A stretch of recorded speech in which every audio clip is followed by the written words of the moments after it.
Guys, to the Archon Team League Championships. We have lost Crib momentarily, but Amaz is here with me. He replacing Ecop as the guest caster. Who would have Hmm. thought you're guest casting in the Archon Team League? That's kind of amusing to me. How you Yeah, doing, I man? guess. Oh, there we go. It comes coming back, Oh, kind of. Um, yeah.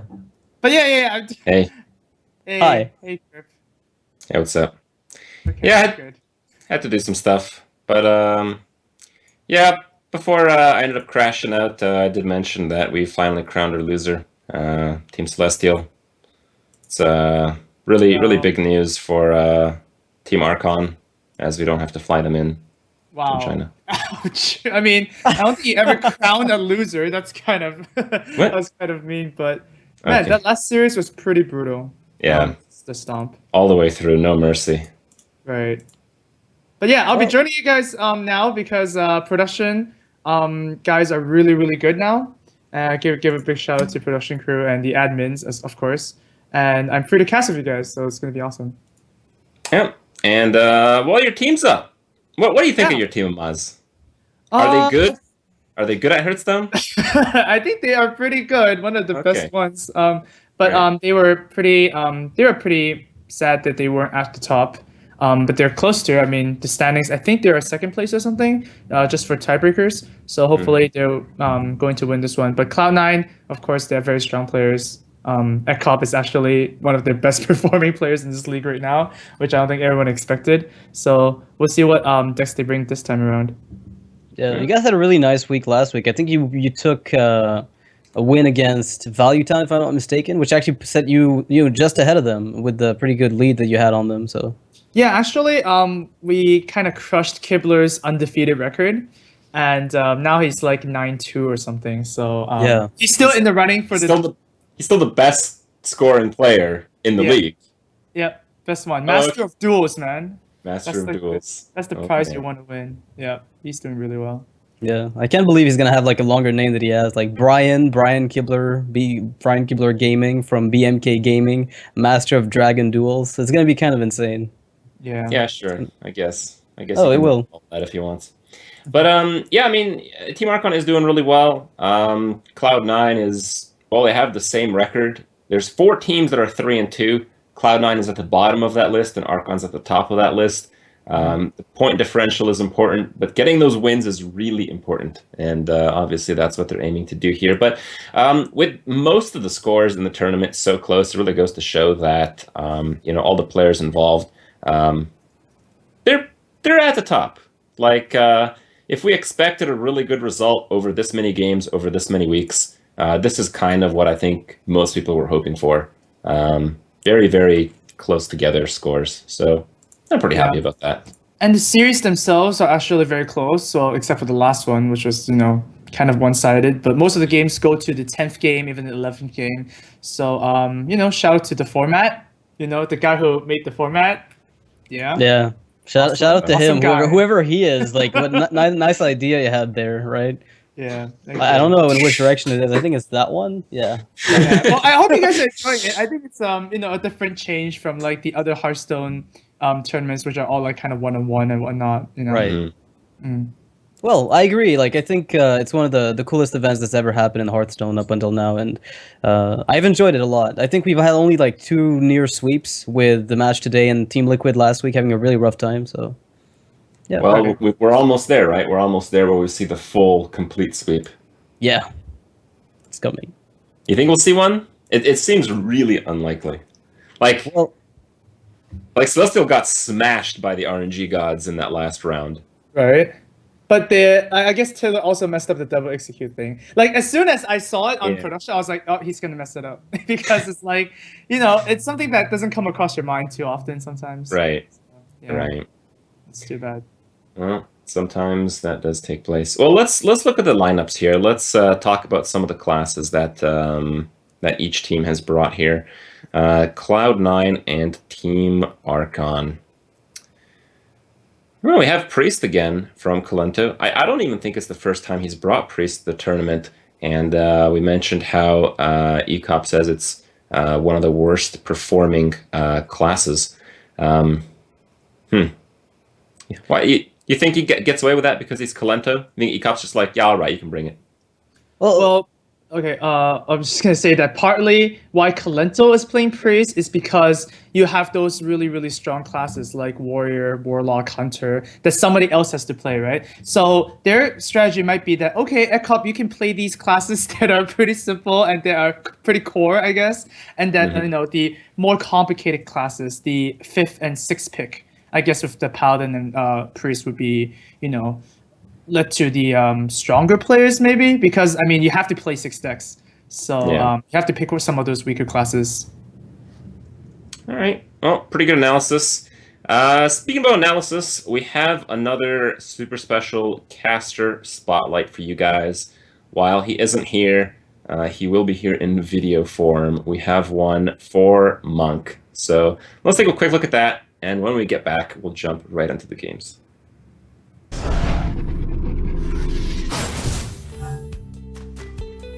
Hi guys, this is Monk from Team Liquid. I do a lot of things in the Hearthstone scene. I'm a caster, used to be a player, the manager of Team Liquid, sometimes a translator, sometimes a tournament organizer. You know, I'm just all over the place. I definitely play the game. I think as a caster it's important to keep playing the game, being up to date with the metagame.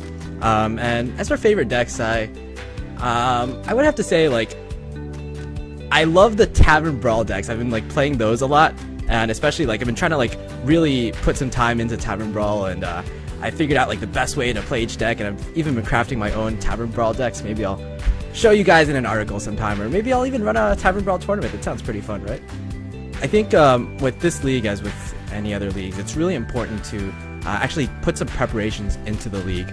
I know, like, for example, in a lot of other leagues, some people just kind of blow it off, especially some leagues that have invite players and then open players. You can definitely see that the open players definitely prepare a lot more for the league. Well, to be honest, I actually do think a lot of people don't rate Team Liquid that highly when you like have to compare the 8 teams, but Team Liquid actually has a really good history of doing well in team leagues. For example, in the Kingwin Pro League, we did Show made it to the playoffs. He got 4th place, I believe. Savitz was 1 point away from making it to the playoffs. And also in the PvP Live League right now, both Nyria and Show are, I believe, in like Nyria is like number 2 right now, and Show, I believe, is also like in the top 5-ish. So yeah, I definitely say Team Liquid, but also I have to give a shout out to the Foursome boys. I think a lot of people watching the league, a lot of people playing Hearthstone, they really want to get into esports, and it's not like necessarily such an easy thing, but it is something if you're passionate about, you can actually make a good living out of it. I think a lot of people do ask me, how do I get into esports? They look at players in the scene, they look at people who are not necessarily players like myself. Now I have to say, everyone pretty much has their own path to get into esports. You just have to find something you're passionate about, maybe do something that isn't really paid right now, like you maybe volunteer for a site like Liquid or a site like Archon, and work your way up from there. And eventually, if you put the hours in, if you're really passionate about it, you can make your way up there into like one of the big stars of esports. I think one of my biggest strengths as a caster is that I really know the scene really well. I know the history, I know what everyone's playing, and I think it's really important to impart that knowledge to the viewers. Tell them, because the viewers, they don't have all the time to watch Hearthstone games, to watch every Hearthstone match. So you kind of are the I guess the portal between all those matches and the viewers. I'd have to say, like, right now I'm in a place where I'm really happy about who I am and where I am. Alright guys, this is pretty much the biggest league, almost like the biggest Hearthstone tournament that there's ever been. So guys, if you want to support Hearthstone, if you just want to watch some awesome games, if you want to support the teams, guys, check out this league. It's going to be amazing, I know it. Hey guys, welcome back. Hope you guys enjoyed that little briefing from the Monk. Getting into our game here, Cloud9 versus Team Archon. What do you guys think these guys should open up with? We've seen mostly like just strong decks in the openers so far. You kind of want to get like on the board early. Is that kind of the idea? Like you never really see like a team open up with a priest. Well, It's not as though many people brought Priest in the first place. I think the only players that played it is like you have Dog, Gara, and I think Shocky one week, where everybody was just mind blown because he decided to bring what we just wouldn't ever expect him to. And it never quite worked out. So I expect people to start with all around good classes, and Colento's probably bringing out Grim Patron Warrior. So Yeah, I think Grim Patron versus momentum. Mage. Momentum is just a very important thing, and you do have to win with all the classes at least once. So you might as well just start with the best one and crush your opponent so that they get benched, that they get worried about like should I switch now? What happens if counter picks and whatnot? Yeah. Just let the other person worry about that stuff. All right. Well, it is probably gonna be Grim Patron. I have seen Firebat bring Freeze Mage, I believe, in the past. Has he brought anything besides that? No, he's been bringing No. Freeze Mage every single week, and I guess Team Archon agrees that I was kind of like listening on their discussion that polarized decks such as Freeze Mage and Patron Warrior, even though they might just kill themselves sometimes by drawing bad, you have so many games in this format, and also because everybody needs to bring 6 decks, that Mage will have some good matchups no matter what, right? They can only bring like one Warrior, like so what, right? And one Hunter, so that's only 2 good matchups, and you have the other good 4. So Freeze Mage is like auto pick for them. yeah, I it have makes to say, sense. Firebat looks amazingly comfortable where he is right now. Doesn't he always though? I think I always see him just look really laid back, casually piloting, Freeze Mage, setting up turns 7 turns ahead. And he's like, yeah, whatever. I'm in my I living actually room. like this hand from a mage. It's just like annoying garbage that warriors actually have to deal with. Yeah. Yeah, it's something to play early on rather than just ping your opponent's face. Yeah. Those are Yeah, really which good. you don't want to do really anyway in this matchup. So And these cards are a lot less useful later on. Yeah, especially against Patron Warrior, right? Where they can actually, Right. come back to bite you with like frothing Father to make them bigger, or like just Grim Patrons and whatnot. But this matchup really relies on 2 things, I guess. One, a Freeze Mage can actually bring Malagos and actually just burst the opponent down, because usually Freeze Mage just runs out of damage against a Warrior, right? But if they are not going to bring Malagos, they tend to run the Fatigue route, where they just remove every single threat from the Patron Warrior and kill them with Fatigue. Yeah. Yeah, and they're really able to do that just because of the mage mechanics with a lot of stall in general and just stopping that crazy combo with Ice Block. Well, we probably won't see it this game because both Frothings are already out.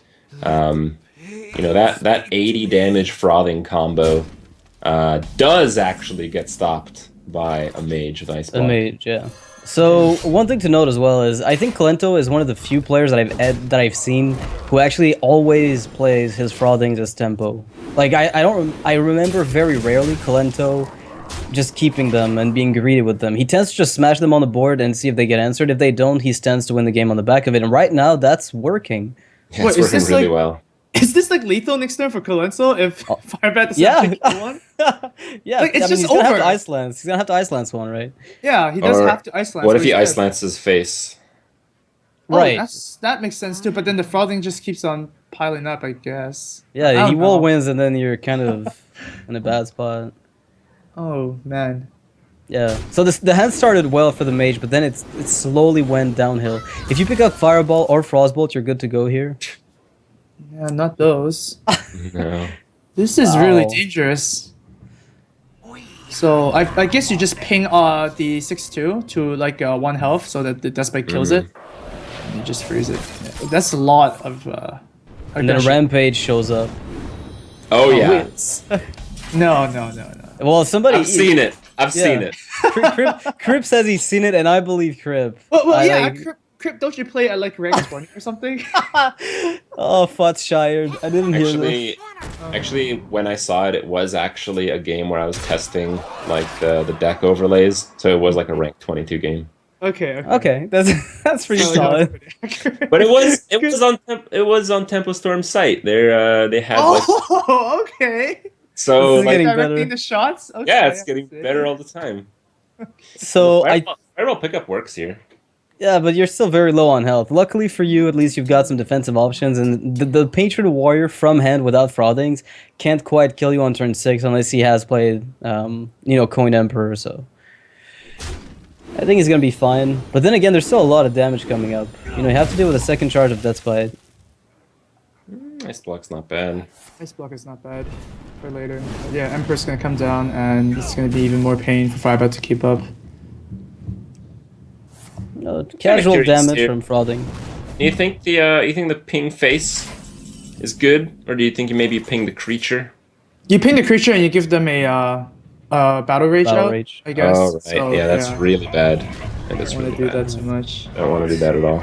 There are matches against, as you know, you mentioned the fatigue thing. Sometimes you will ping stuff just to increase the amount of cards they draw, but since he's so far ahead, you really can't afford to try that game out just yet. Well, I mean, you you're know, basically just screwed here. You have to fireball the Emperor, right? yeah. So yeah, Firebat is gonna go to the try and fatigue Kalento out, but no secret up, and also at 10 health, it's looking really, really bad. Well, Clunta doesn't have lethal quite yet. Yeah, and the patrons won't stick since Flame Strike's in the hand. Firebat could still come back. It's not over yet. Like, without the... Oh, almost. He needed another one of those. Yeah. Oh man. Yeah, maybe Kalento just develops a lot of patrons here, I guess. What do you think about just patron development, you think? Well, you didn't see like a Frost Nova or Blizzard or whatnot. Flame Strike might happen, I guess, because Flame Striking last turn didn't make sense. So I'm not really sure. Otherwise, you're not playing anything, and you have two What? patrons anyways. What about just patron not attack with a weapon? Yeah, there we go. Oh yeah, 'Cause that's the patron is such a big threat, and you just see two fireballs. yeah, makes sense. Now, if you're Firebat, what do? You just Flame Strike and just cross your fingers. Man, Yeah. this is so... Do you do Iceland's Face? I guess if you're afraid of like the Warsong combo, yeah, I guess the fear was real because that play was instantaneous. yeah. Okay, still alive. Oh, draw all your deck. Pass go, collect $200. Pretty much. That is 4 cards. Oh, And a battle lot rage of stuff on the sometimes. board. Yeah. Oh man. What Firebat needs here is more fun. There's another whirlwind for even more fun. Oh man, this is so exciting. Yeah, and the thing is, Nova doesn't really save him, because if a War Song comes out and an AoE crops up, then you're not quite out of it. You might have to play the double secret game. It doesn't even need an AoE, it just has the weapon. Like, if he just gets a war song, it's over. Yeah, exactly. Like, it spawns additional patrons. And Yeah, the only way you can stay alive is with Ice Block. So, I guess you Ice Block, you hope to get... oh, I guess you can Ice Block Ice Barrier, and then force a little bit more outs from your opponent. But the idea is that yeah. next turn you'll have to Ice Block again, probably, and Flame Strike top deck. right. Yeah, I And then guess. Alice yourself. Oh man, it's really, really difficult, right? I guess. But it's, yeah, it's Ice possible. Block- It's not actually, impossible. Blizzard works because it'll spawn more patrons to get frozen instantly. So he would still live even with Blizzard, right? Unless they change the way that worked. Yeah, no, they didn't change it. Yeah, I Okay. believe maybe with TUT. But yeah, Kolanta needs to find 1 damage here. He's actually 1 damage off lethal. Still 1 damage off lethal actually. That's pretty amusing. Well, he's looking for Warsong Commander, so I guess you could try out the Acolyte of Pain, slam it, draw 2 cards.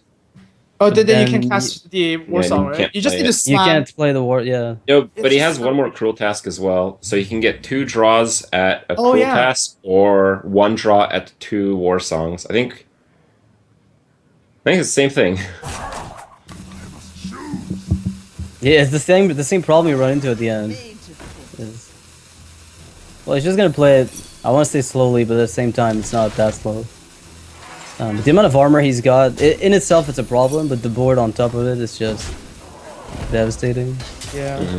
Well, this spawns 1 less patron, but it gives you the opportunity to play the draw, which I guess is a decent trade-off. And you get the armor because you play the armor smith, so that's fair.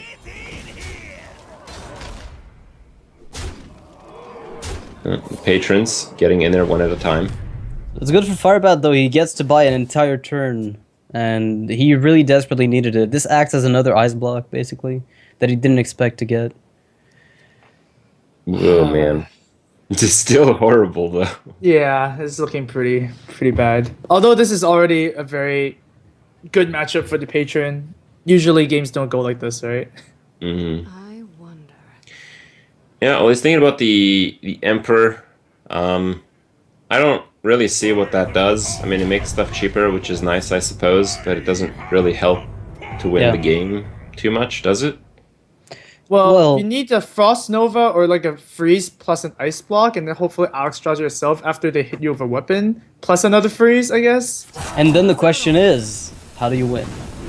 Because you still haven't solved that question, right? Like That's you still. not how do you survive this situation.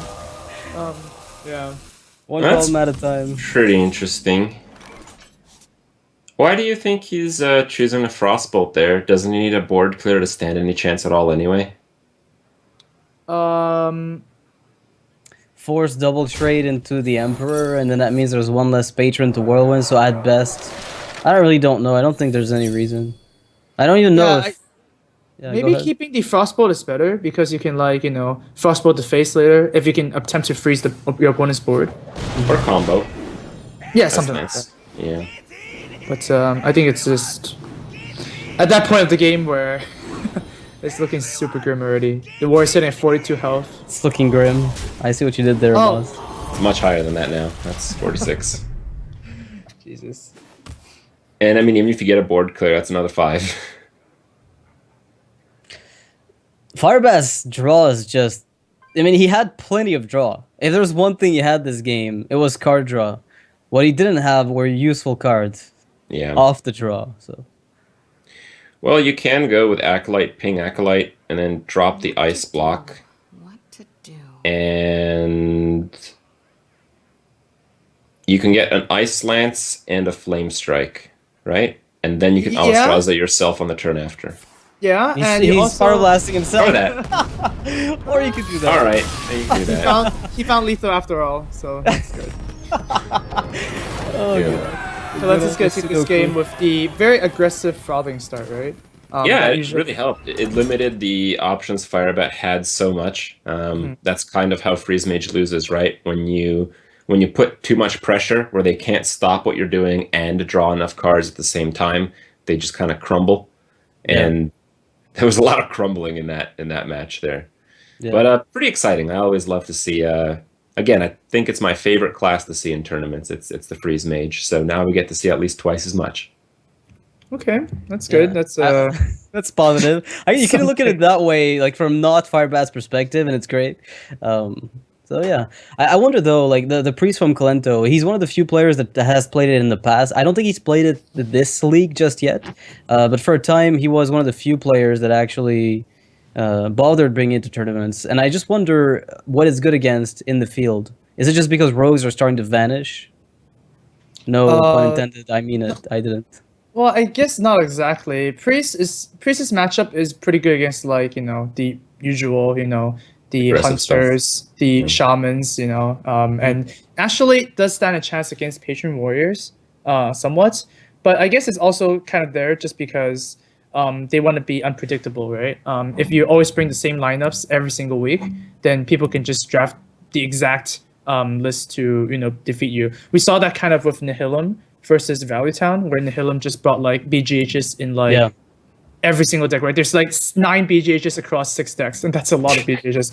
And then Valley Town brought Fel Reaver Mech Mage. So if you become too predictable, then people can kind of one up you in the deck selection process. Yeah. Predictability. Never want to be in that spot. So what do you hope for here? I'm kind of hoping that we see one of those matchups that I kind of see on your stream sometimes, Moz. It's the Priest versus Freeze Mage. That's so fun. I hate that. I don't know if fun is the correct term for that. Fun is the correct term as the viewer. Okay. Oh, persevere. Okay. I guess if you're playing the Deathlord Priest, you can always try and snipe their Alexstrasza or like Antonidas out or something. But that's really the only hope you have with the Deathlord version. For the other version, the Recombobulator, Cabal Shadow Priest, Shankmeister version, you're just kind of sitting there waiting to die. You get your whole board frozen all the time. It's kind of sad. So Yeah. I'm thinking that Colento's gonna bring the Priest after Firebat's Mage is through. You think it's that bad of a matchup? It's pretty bad. Yeah, it's Alright. actually pretty awful, it feels. It's kind of like playing Handlock against Freeze Mages. Yeah, like you've got healing, but it's never bursty enough to really get you out of trouble when they get the cards. And you can't get tempo either because they tend to just remove it. And you're one of the few classes that really just doesn't deal with Doomsayers that well. I mean, unless you play like double pain and maybe a silence, which is kind of unusual nowadays. So Confused new meta. Yeah. snap, son, it's coming. Let it be known. All right. Well, it is going to be Ecop's Warlock versus Ixo's Rogue. I think I remember Sixo playing like a weapon-heavy Rogue earlier in this tournament.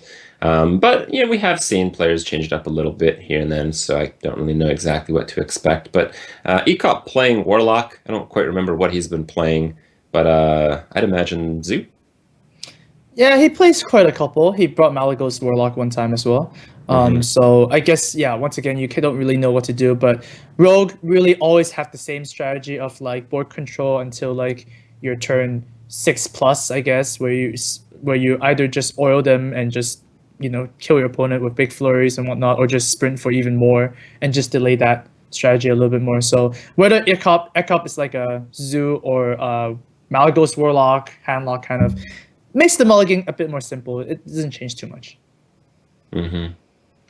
Yeah, the Dragon Warlock is the one I always hope to see. It's kind of like pretty refreshing, pretty exciting, pretty unpredictable, and well, dragons are just cool, so they kind of somewhat worked. Well, dragons are for cool, Dragon Lock, right? but you sometimes players have been trying so hard to make it work, right? But we haven't this seen is like it, right? This is it. This is like this as is close it. as we- That's the extent of Yeah. it. I mean, man, Isn't it?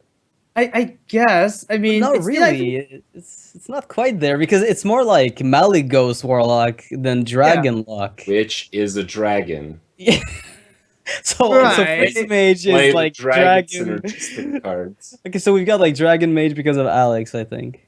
Kind you of, would right? think that like Hungry Dragon and like what's that 6-mana 6/6 that grows bigger? The- You would wish those are more Dragon played, Crusher. right? Yeah, exactly. The Crusher and even like Volcanic Drake. You want to see those played a bit more in competitive, but so far I guess the technical term is nobody has found the right deck yet. Yeah. I know In my Kibler's working mind- on Mage, so. In my mind, any deck that's running the Dragon Synergy cards, the Blackwing dudes, is a Dragon deck. Okay. All right. So I have a question for you. Okay, well, I guess you must have been expecting Zoo from Ecop, because I was going to say, if you think it could be Handlock, then playing this gives him a really good turn 1 with Coil, where otherwise he would have nothing to do. So never mind. Sixo's fearless. Yeah, Oh. just slam dunk the 2/1. But he seems to be playing the weapon rogue again. The Goblin Autobarber is pretty indicative of that, and I think the Goblin Autobarber is often accompanied by the Assassin's Blade. Okay. That makes sense. Yeah. Yeah, Doesn't get too punished. Go ahead. and I think that actually puts him in a good position against the Zoo Warlock, just because Zoo Warlocks don't really use weapon removal. So if you can't remove the weapon, you're playing a weapon-centered deck. If that's your win condition and it can't be countered that easily, I think this probably favors the Rogue quite a bit. It's a little difficult, though, because very often, I remember back in the days when Rogues played the Assassin's Blade variant, they would run into taunts. Like, you'd run into one taunt minion and you're like, oh, so I have to kind of Blade Flurry this entire board and I miss, maybe 14 damage to the face that I'll never get to do. So, It's also up to the rogue player to see how they maneuver around board positions. For example, like, oh, rogues are really bad against Zoo because, some people might say that because if we AoE, their Creeper stays alive, their Nerubian X stays alive and stuff like that. But it's really up to them to kind of like not make sure that doesn't happen and just remove, minions that don't have Death Rattle and then remove all the Death Rattles in like kind of one go. Okay. No, he chooses not to power roll down the creature. This seems like a pretty reasonable play to make, but he quite convincingly goes for the Imp King boss, just to be a bit more annoying. There comes the Assassin's Blade. And this turn is looking a little bit more awkward. yeah, a lot more. It's true. Well, if he got power roamed down, it would have been considerably more awkward than that, I think. So Oh, maybe Really? not, because yeah, then you'd use weapon and then Goblin Barber to kill the juggler, right? That would be Yeah, pretty- that would have been really Okay. smooth, I think. I think playing in-game boss at 3 is just amazing in a lot of matchups. Just doesn't die to anything. Yeah, and gives you 2/1/1s in this case. So What if you kill the 1/1 with a 3/2? There you go. Oh, wow, yeah, trying to get some more value.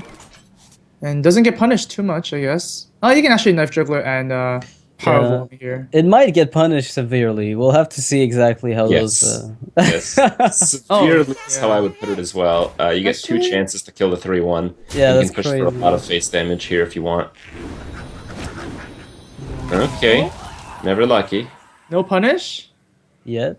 Actually, Ekop just might go for the safe play. Just, kill this off with the Nerubian egg. Yeah. Nah. Yeah. Ace. Nah, Ekop Ace! just go safe. Nah, yeah. Crib disagrees. He's like, I wouldn't mind losing my juggler here, but I think Would you do that play in the arena, Crip? No. that answers the question. All right, we can move on. Oh man, and that Lotheb from Ekop is going to really lock down Xixo's opportunities in the next few turns. I mean, even if he picks up a Blade Flurry, he's still very far away from dealing with the board, and his health is getting almost under the 20 mark. Yeah, there's like nothing really to be done here. Like you have nothing. Do you play Lotheb? I mean, I'm sure you're trading pretty poorly. No, but I think what you do is you maybe redagger and then auto barber deadly poison and kill the 4/4. Okay. That's a pretty good that's move. fine. Yeah. Because if you get Snap. really lucky with juggles, it contests the board. Oh, seems like we're just gonna see a Oh, That's actually really okay. that's not bad, I guess. But the 3/2 weapon doesn't really kill anything in Ekop's board. Is he hoping for Blade Flurry top deck for Tinkers? Because he's got Yeah, the mana to do it. He might be like that desperate. It's possible.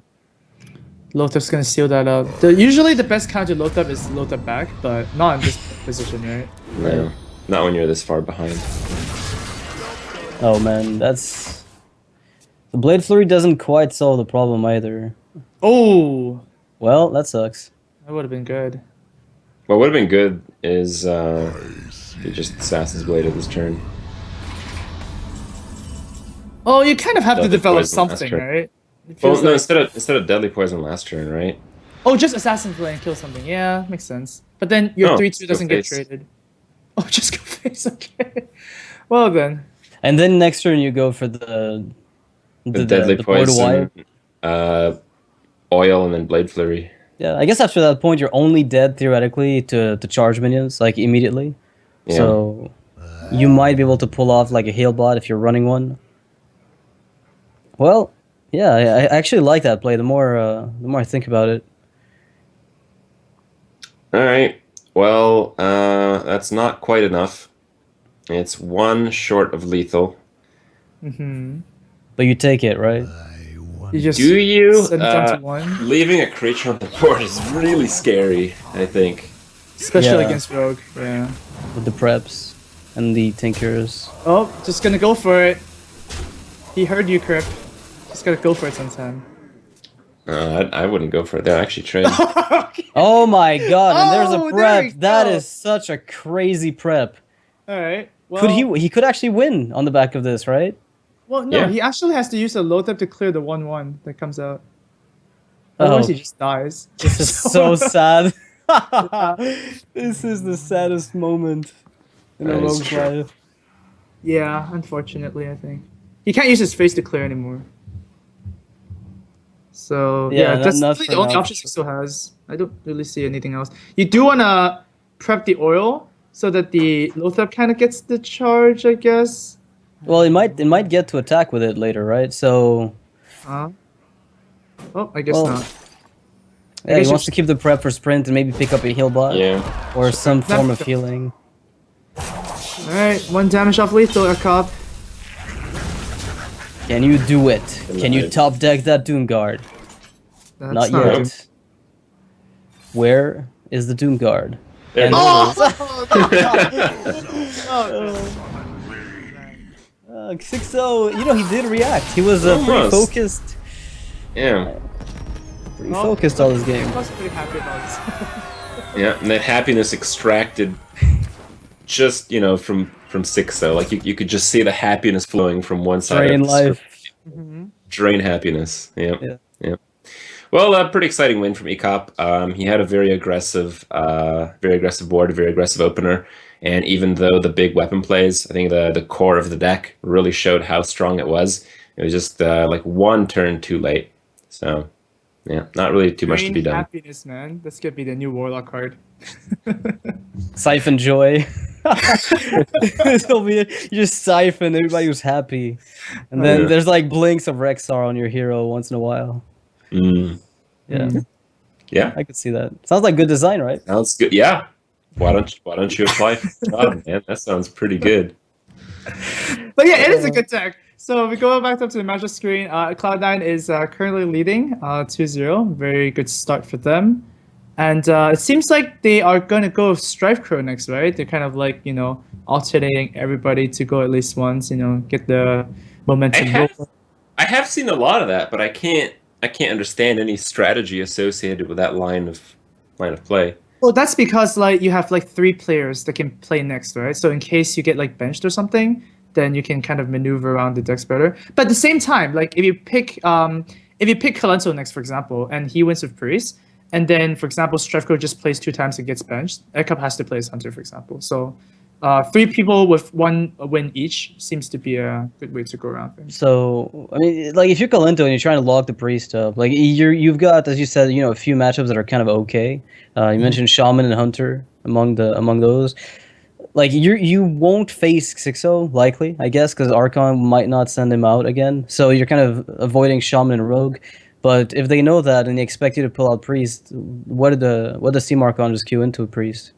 Yeah, I guess once again, Kalento's Priest is still very dangerous because there's the Freeze Mage, and there's probably the Handlock for Firebat, and even against Zoolock, it's not an insane steamroll, right? So my prediction is actually they're going to bring out Ekop's Hunter next. That's interesting. I was just thinking, if that position is that strong to have 1 win on each player, how likely is to play Strife Crow? And if they play Strife Crow, what is the best counter from Team Archon? And what got me thinking is how likely, because Strife Crow is, I think, a lot of time going to play Freeze Mage. How likely is Freeze Mage going to lose to that Rogue of 6s? That's not a matchup you see very likely, frequently. yeah. Not too likely. Probably more likely than normal because you have more burst than normal. Sure, you have Assassin's Blade for damage. It's kind of like a Ragnar, right? Sometimes in 4 turns, right? Yeah, makes sense. But Kalento's actually gonna go Priest here, so I'm gonna take that risk, and it's gonna go up against Freeze Mage. Yes. Oh, we did it, Rex. yes? We did it. Skrud wanted it, so I guess. Well, I'm gonna turn on my Resident Sleeper. You guys have fun. It's actually it's an interesting matchup. I guess I kind of agree with Crip, but then there are those 20% of games I guess that you just can't really do much as either player, right?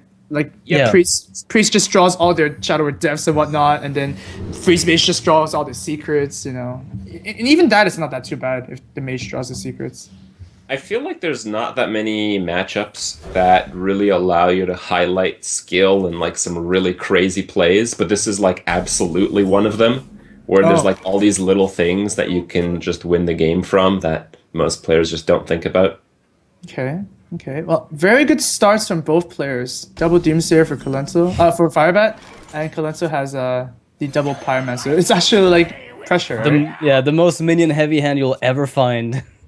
I mean, the Valence Chosen not even that bad in this case. Yeah. Oh wow, double Valence. Pretty damn good, in fact. I wonder if you just dunk your No, just dunk the face. Yeah. And Doomsayers, wow, okay. So what about one day we see a metagame where people play Doomsayers for board clear purposes, and if it backfires, you just play Raid Leader Confuse. Whoa. Could that happen? Oh man. You just do it. It's multifaceted, right? It works either way. Sure. Dunk it. No dunk, get punished. Yeah. This could be a big problem, and that second balance chosen is going to This be is already a big problem. How do you deal with like a 7 whatever, you know? Yeah, just not suiciding. Oh, he's gonna ice lance it. Wow, really? You expect the second Valence? That's insane. That's a really good play. Fire Bat, showing again why he's so good at the game. Incoming Shadow Ward Pain. No. Wow. Crip, you're gonna punish the good plays? That's not what Hearthstone is, right? Hearthstone rewards good plays. Right? No, it doesn't. Hearthstone rewards the player with Animal Companion. That's Oh, it. ouch. Yeah. This is Salty Crip talking, most likely. Yeah, so Salty Crip is currently in this chat. If you'd like to avoid dying, please leave. Well, yeah, very good play from Firebat. Absolutely. Stops the second Velens from basically rolling him out of the game. Yeah. So Belcher, that's like a kind of a problem for Freeze Mage again. It's one of those minions that's just so annoying. It's not difficult to deal with, but it's just like a pesky annoyance that's going to be chipping away at your health for a little while. Alright. Double Loot Hoarder, why not? Yeah, in case one of them gets stolen, you still have another one, right? Oh, Nope. never mind, not anymore. Just wants to get the value right away. So Northshire Cleric would be a pretty decent top deck for Colento, but I'd say Cabal would be a bit nicer. the best, yeah. Yeah, Cabal's the best. But right now, I mean, it's turn 6 already, and the Freeze Mage is still sitting at 25 health. And, like, still a world of Well, time look at to this solve board this though race. here. Like, this board's gonna be insane. A little bit. Nova but, Doomslayer Rip. like, even though you think it's insane, it's more insane in terms of health, right? Like 16 Yeah. health. It's only 9 power at the end. And Zulox can actually put 9 power with, like, just 3 creatures. Just 3 1-drops. So, yeah. Still not enough pressure, I think. Alright, well, if this Doomsayer works, I guess it doesn't really matter. Yeah, back to square one. Yeah, Colento's gonna have And, to draw out to kill this. Nope. No. Uh-oh. That card actually does nothing. That's a bummer. And yeah, this is the time where when you're playing priest, you're just really sad. You dump out 2 minions that have like such high health values, and they just evaporate. Yeah, Firebat. Yeah, it's taking it easy there. No big deal. I really hate this matchup as a priest. Oh, how I loathe it. It's one of the matchups I Really? just don't... Yeah, I hate playing this as priest. I just... Yeah. Oh, It's man. excruciating from start to finish. I'm just like, oh, if I ever get a board, and it's such a bad assumption to make against Freeze Mage. Oh man, and Alex Strauza comes down. Like if you're actually the freeze mage, you don't even need to Alex Strauza on turn 9. You can just Alex Strauza when you have a lot of burn and just Yeah. kill your opponent. Because as a priest, you can't heal above 30. You're always gonna be at 30. So yeah. Well, Alright. Someone injured? Well, looks like Colento's interested in drawing. Yeah, I can't blame him. It feels a little bit like Handlock that way, where one of the few ways you win the matchup is by drawing enough of your cards that you're able to put out consistent pressure. And they have to let you do it, though. And Handlock, you know, often denies that in Freeze Mage as well. Alright. wonder if it makes sense to actually just play Kazan Mistaken Priest just to avoid the situation. Just like, yeah, whatever. That'd be interesting from Colento. I mean, there's a Harrison Jones already as a tech card. What is another flex spot that you see in a deck like this one that you would just cut out? Because, I mean, you wouldn't cut the top end of the curve, would you? Yeah, probably not. I mean, the only chance Colento has probably is to have Izera into Dream something, most likely. Because that's the only way to heal, right? I mean, anti-heal bots are actually found in some decks. Oh, and Thought Steal is another option, I guess. You can Thought Steal Ice Block. That's like amazing. But The best, we know yeah. that it won't happen because Ice Block is already on the board and on the hand. Alright, Colento wants to draw That's still a first. heal bot, maybe, as well. Oh, that's pretty yeah? nice. That's kind of cute. You can take that. I'm surprised he's not trying to protect his Northshire here. You mean by playing Deathlord?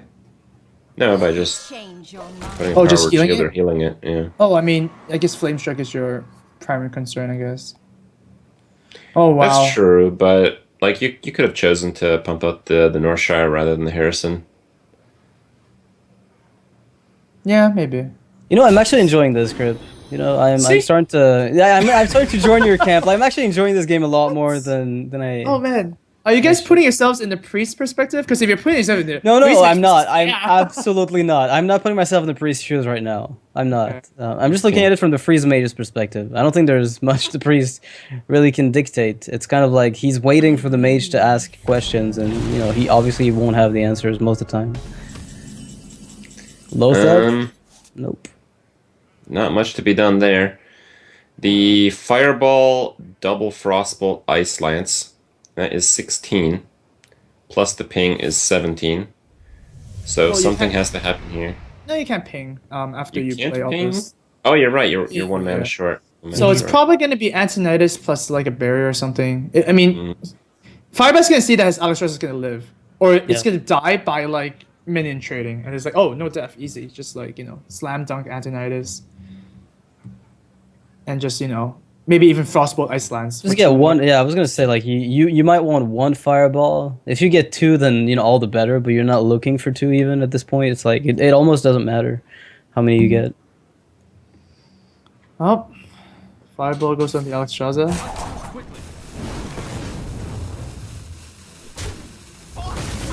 Yeah, pretty clean play.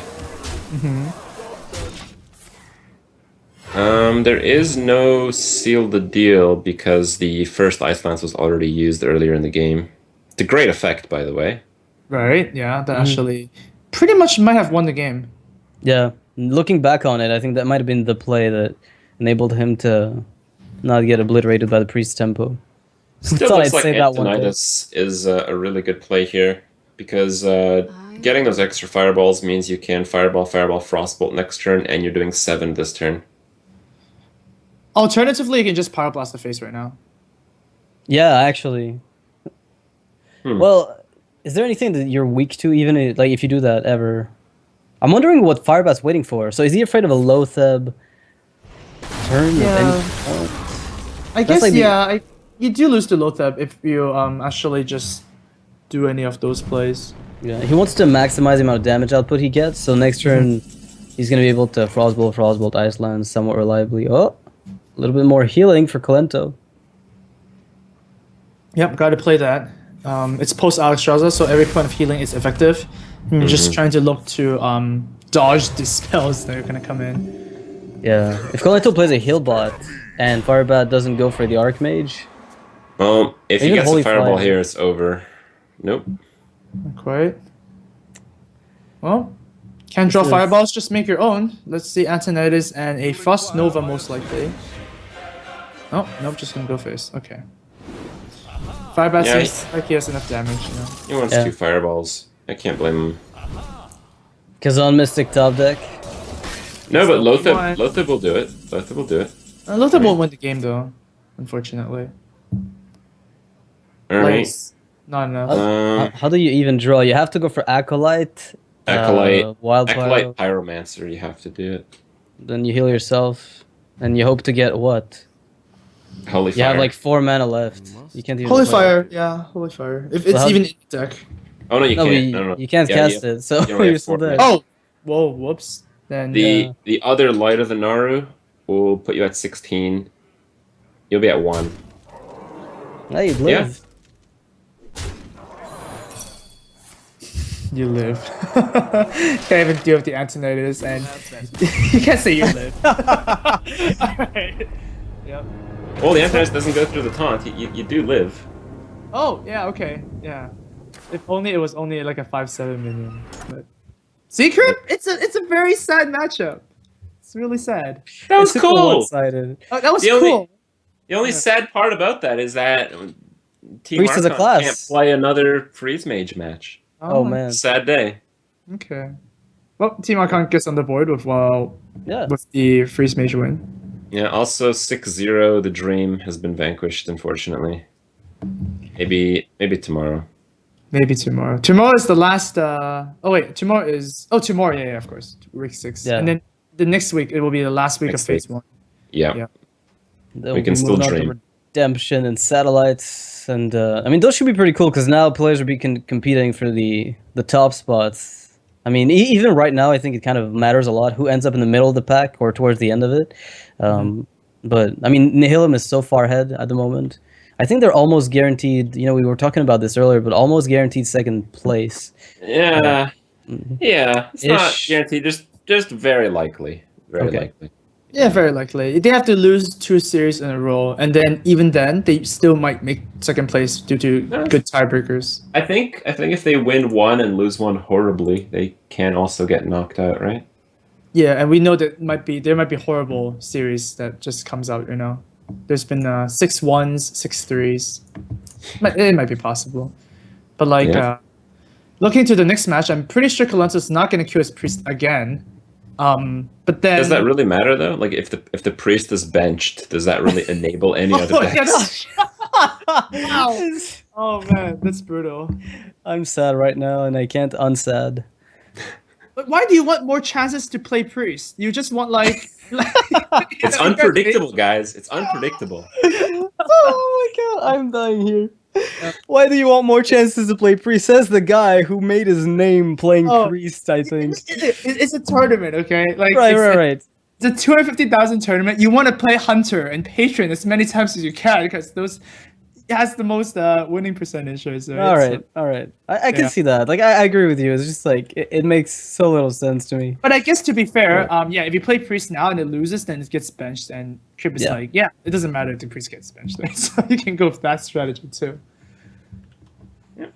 Oh, we'll see what they decide to bring out. Like Strife Pro playing Paladin here. I'm pretty happy. He's one of the few players who's been somewhat comfortable with it. But then again, Paladin hasn't been performing necessarily as well. Like the mid-range version, of course, as well as some people Actually, wanted it's to. quite different. Mid-range Paladin has been performing quite well when Strife Crow plays it, Yeah. and when Trump plays it, he loses every time. So it's kind of like different. Okay, that's interesting.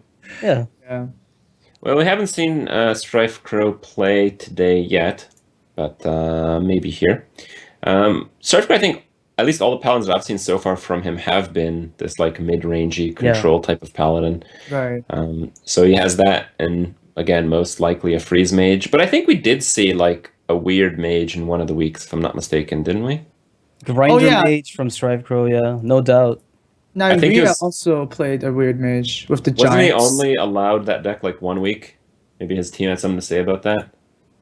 It's possible. I know it's a personal favorite of his, but it might not be one. Like tournament-wise, it hasn't really performed nearly as well as it needs to justify bringing every time. So Yeah. All right. Well, a reversed matchup seems to be in play here with Strefko playing the freeze mage and Zalay playing the patron warrior. We're assuming, and yeah, tables have flipped. All right, Zele obviously playing the patron, as you mentioned. I think Zele is one of my favorite players in the game right now, just because he plays patron warrior really well. Patron warrior is a really interesting deck to play, but like the best part of it all is like those like soul crushing mist lethal because of rope. Oh Yeah. my god, those are the absolute best. and he does So- them. Yeah. Yeah, and he has produced a few of those. I'm hoping for another crack at one here. Looks like freeze mage. So yeah, it's going to be a pretty drawn out game. If the warrior does end up winning, it'll probably involve some kind of combo. So the odds are pretty good that something can go wrong. Yeah, we'll see if Zalay actually plays it kind of like Kalento did, with just plain defrauding ASAP. I've seen almost no one do it besides Kalento. Yeah, me too. I haven't seen that too often. He does it so often. Every time it boggles my mind because I think to myself, that can't be right. Isn't this supposed to be the OTK card, right? Against decks that are kind of slow, like Freeze Mage, where you can combo them down in one shot, and then maybe pop the block with 3 attack patron. But he does it the other way, and it always seems to work out for him. What do you guys think about the Warsong Commander, actually? Oh, no way, right? Here? No. It's Frostbolt or bust, right? What? No, you mean you have to use the inner rage as well? Oh, I mean you just punch the recorder, huh? Yeah. Oh, I'm not sure. Seems very dangerous. Yeah. It's like asking for a fireball even, right? The question Yeah. is, what do you aim to make charge? At this point of the game, you don't really have anything just yet, so.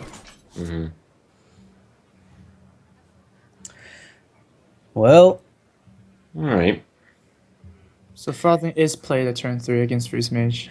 And that is ice barriers. Ice block is playable. Guess ice block's gonna do. Yeah, there's a frothing better ice block. I like it. It's too dangerous. Can't let it be. All right, so here you could actually play Inner Rage and cycle some cards, or I like the Inner Rage. I like Armor Smith, Inner Rage, Battle Rage. Yeah, even against like a freeze mage, generally speaking, you want to press the armor button every single turn. So I think you would actually want to, whatever you do, just press the hero bar. You know, Okay. that's like the win condition, in my opinion. Yeah, and then Justicar True Out comes out, and no mage ever wins ever again against Warrior. Mm-hmm. I wonder though, like you have to fireball that frothing pretty much every single time. Unfortunately, you didn't find Frostbolt, but your follow-ups aren't really that amazing. So if the patron comes down,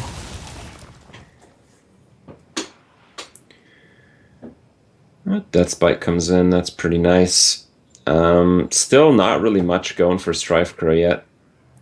He has a bit of draw. He has a defensive position. But, I mean, if the next few cards also don't really accomplish anything, I think he's going to start to just fall behind.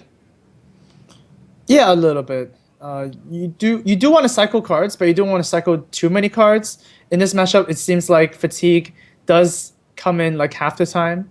So it's kind of like a delicate balance. Usually the mage does draw more because they have blue quarters and they have like arcane intellects that they can't dodge with acolytes and whatnot. So usually the mages fatigues first. Whoa, that's pretty nice. It's not bad. Emperor, I believe it's not going to see being played at turn 6. You do want the more bursty spells, the cheaper ones, like Frostbolt, Ice Lance, and a couple of Antonidas for theoretically, unlimited damage. And if you just drop Emperor here, it really doesn't do anything. But if you don't Emperor, I mean, if you don't have a good Blizzard, do you think you can get away with just Arcane Intellect again? Yeah, I think you get away with that because Yes, like that's true. Because either Blizzard's good or they play nothing, and you can just get away with Arcane Intellect. yeah, exactly. All right. I like the Zoe's decision to armor up last turn instead of playing the Death Bite, but now that he picked up a patron, it's looking a little bit more wonky, where he could have gotten himself a few of those and forced the mage to have the Blizzard. But with this play, he actually stacks up the armor. So that's the only Yep. thing that really matters. And with Armor Smith, if Sully actually picks up a second Armor Smith, then it's just going to be insane. And you just win on the back of like not actually needing to proc an ice block. Just Would you stacking have everything up. attacked, into the Acolyte of Pain with a ghoul to make the mage overdraw, perhaps? Or like draw more? No. Or is it too early yet to even try to Too go for that early, I particular think. game? Okay. Yeah, you got to survive the early onslaught.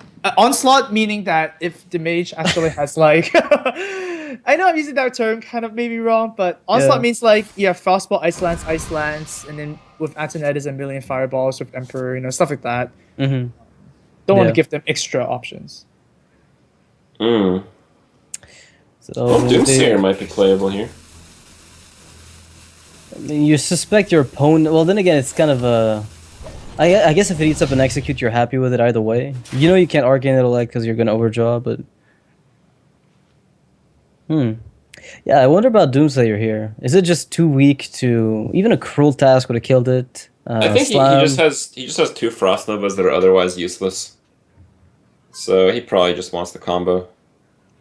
Yeah, it makes sense. If you just play Frost Nova as is, it's just like a healing touch for however damage your opponent has on their board, right? If you can couple with like something else, like a Doomsayer, then you force them to play something like maybe a Whirlwind Execute or like Axe Execute, right? So they actually lose a bit of burst. So then, the burst option of killing them is out of the question. But then once again, Strife Crow is drawing a lot of cards. He's going to fatigue faster than Zele is dying from, Yeah. health, right? He's so much armor, just clicking that thing every turn. I'm kind of surprised this Armor Smith hasn't hit the board yet. I mean, what's the worst that can happen to it? Well, dying is like the Armor Smith is basically. To what though? Like Well, it Frost doesn't matter. Ping or something? They would do it. Like Yeah, they Armor would Smith actually is remove your- that. Yeah, they would fireball it if they had to, because it's the one card that wins the game every time in fatigue against Mage in this matchup. So Yeah, imagine Well, if you have like 6 We're all creatures gonna on see your board, play right? here. Yeah. Maybe not actually. To be honest, I would hold it too. Like Yeah. Armor Smith for 6 creatures is like 6 health. Plus, if they actually have to flame strike your board because it has like 5 other patrons and whatnot, you get another 6 health, and that's like insane. No other 2-drop. You can do that this turn. Like this is worse. But you have only one whirlwind. Oh no, you're right. You have 2. And then you have Inner Rage, and then you have 1 from the Ghoul. And you Oh, do it. yeah. Actually, yeah, you do it now with Inner Rage. Oh yeah, with the ghoul, it definitely does make sense. I mean, you have Yeah. 2 whirlwind effects, and you threaten a huge board. It just depends how threatened you feel by a board clear. That's really the only factor. And how much you care about getting the patrons to charge. Definitely not really, since the mages are 32 health. Hmm. And you did lose the frothing early on. Yeah. Zolay plays this very passively. I think every game I've seen him play against Freeze Mage has been like fatigue based for the most part. Alright, he does a Battle Rage, but it's like a small Battle Rage. I guess he doesn't want to draw that much. It's a small two mana, 3 cards. That's small. Reasonable. It is small for this deck. Yeah. That's like barely better than Nourish. Yeah. What? Barely better. Oh man. I think Nourish might be better, right? Because you can get the mana crystals and stuff. Oh, come on. Ancestral knowledge is where it's at. Yeah. Yeah. Anyhow, Alexstrasza into the face right now doesn't seem like too amazing. You only have 2 burn spells in your hand, and you might fizzle out afterwards. I guess it's worth a shot. Yeah. You're The forcing him fizzling- to play the defensively, fizzling but I is think real. you have to. Because it's a matchup that you might not want to see extend too much if you don't have Archmage yet. So maybe you try to close it and threaten as fast as you can.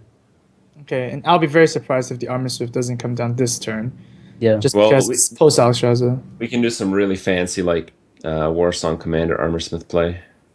Okay, do like fancy. Charge forward! Armor made to fit. Alright, so right now... So do you you want to see inner rage the this?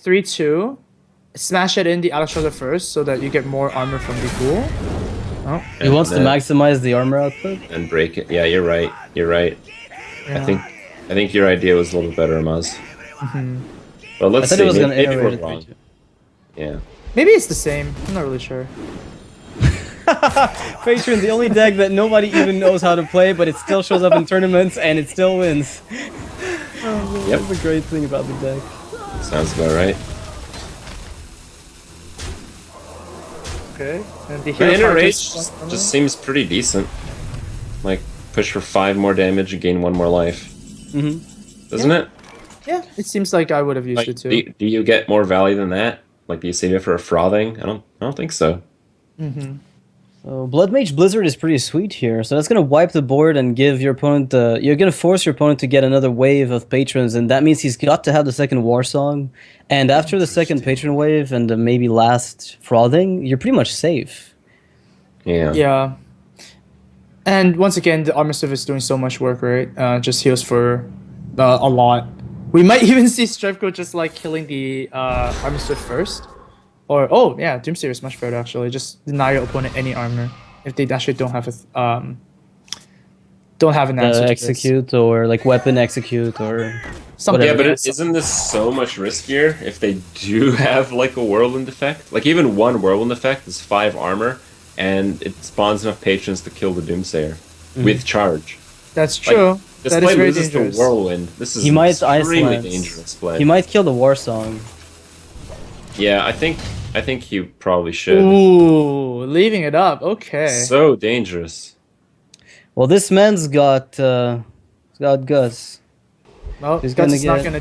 Gus is not gonna. Actually, take he's got it Doomsayer. for sure. Yeah, he's got Yeah. it guaranteed. Never mind. That's right. Didn't But, even need like, the Whirlwind. Zilay is drawing another card again. So how many cards are we at? This is like the only matchup that's like always important to know how many cards there are at. You know. Yeah. Well, here comes the Inner Rage. It acts as a deterrent for Doomsayer, so looks like that wasn't too bad. Yeah. It's value out of the inner range. And one thing to say too, from Strikecore's perspective, is maybe that's what he was hoping for. just to get maybe the best possible. Because if a whirlwind effect gets out of the way, you're gonna wipe the board after that, and all you lost is not your health. You just lost a Doomsayer, so you don't really care. Maybe that's what he was trying to do. Here comes a 7 armor donation to the warrior again. Yeah, donation is about the right word. And I think this is exactly why you don't play Armistice so early on. It's just the potential of gaining so much armor here.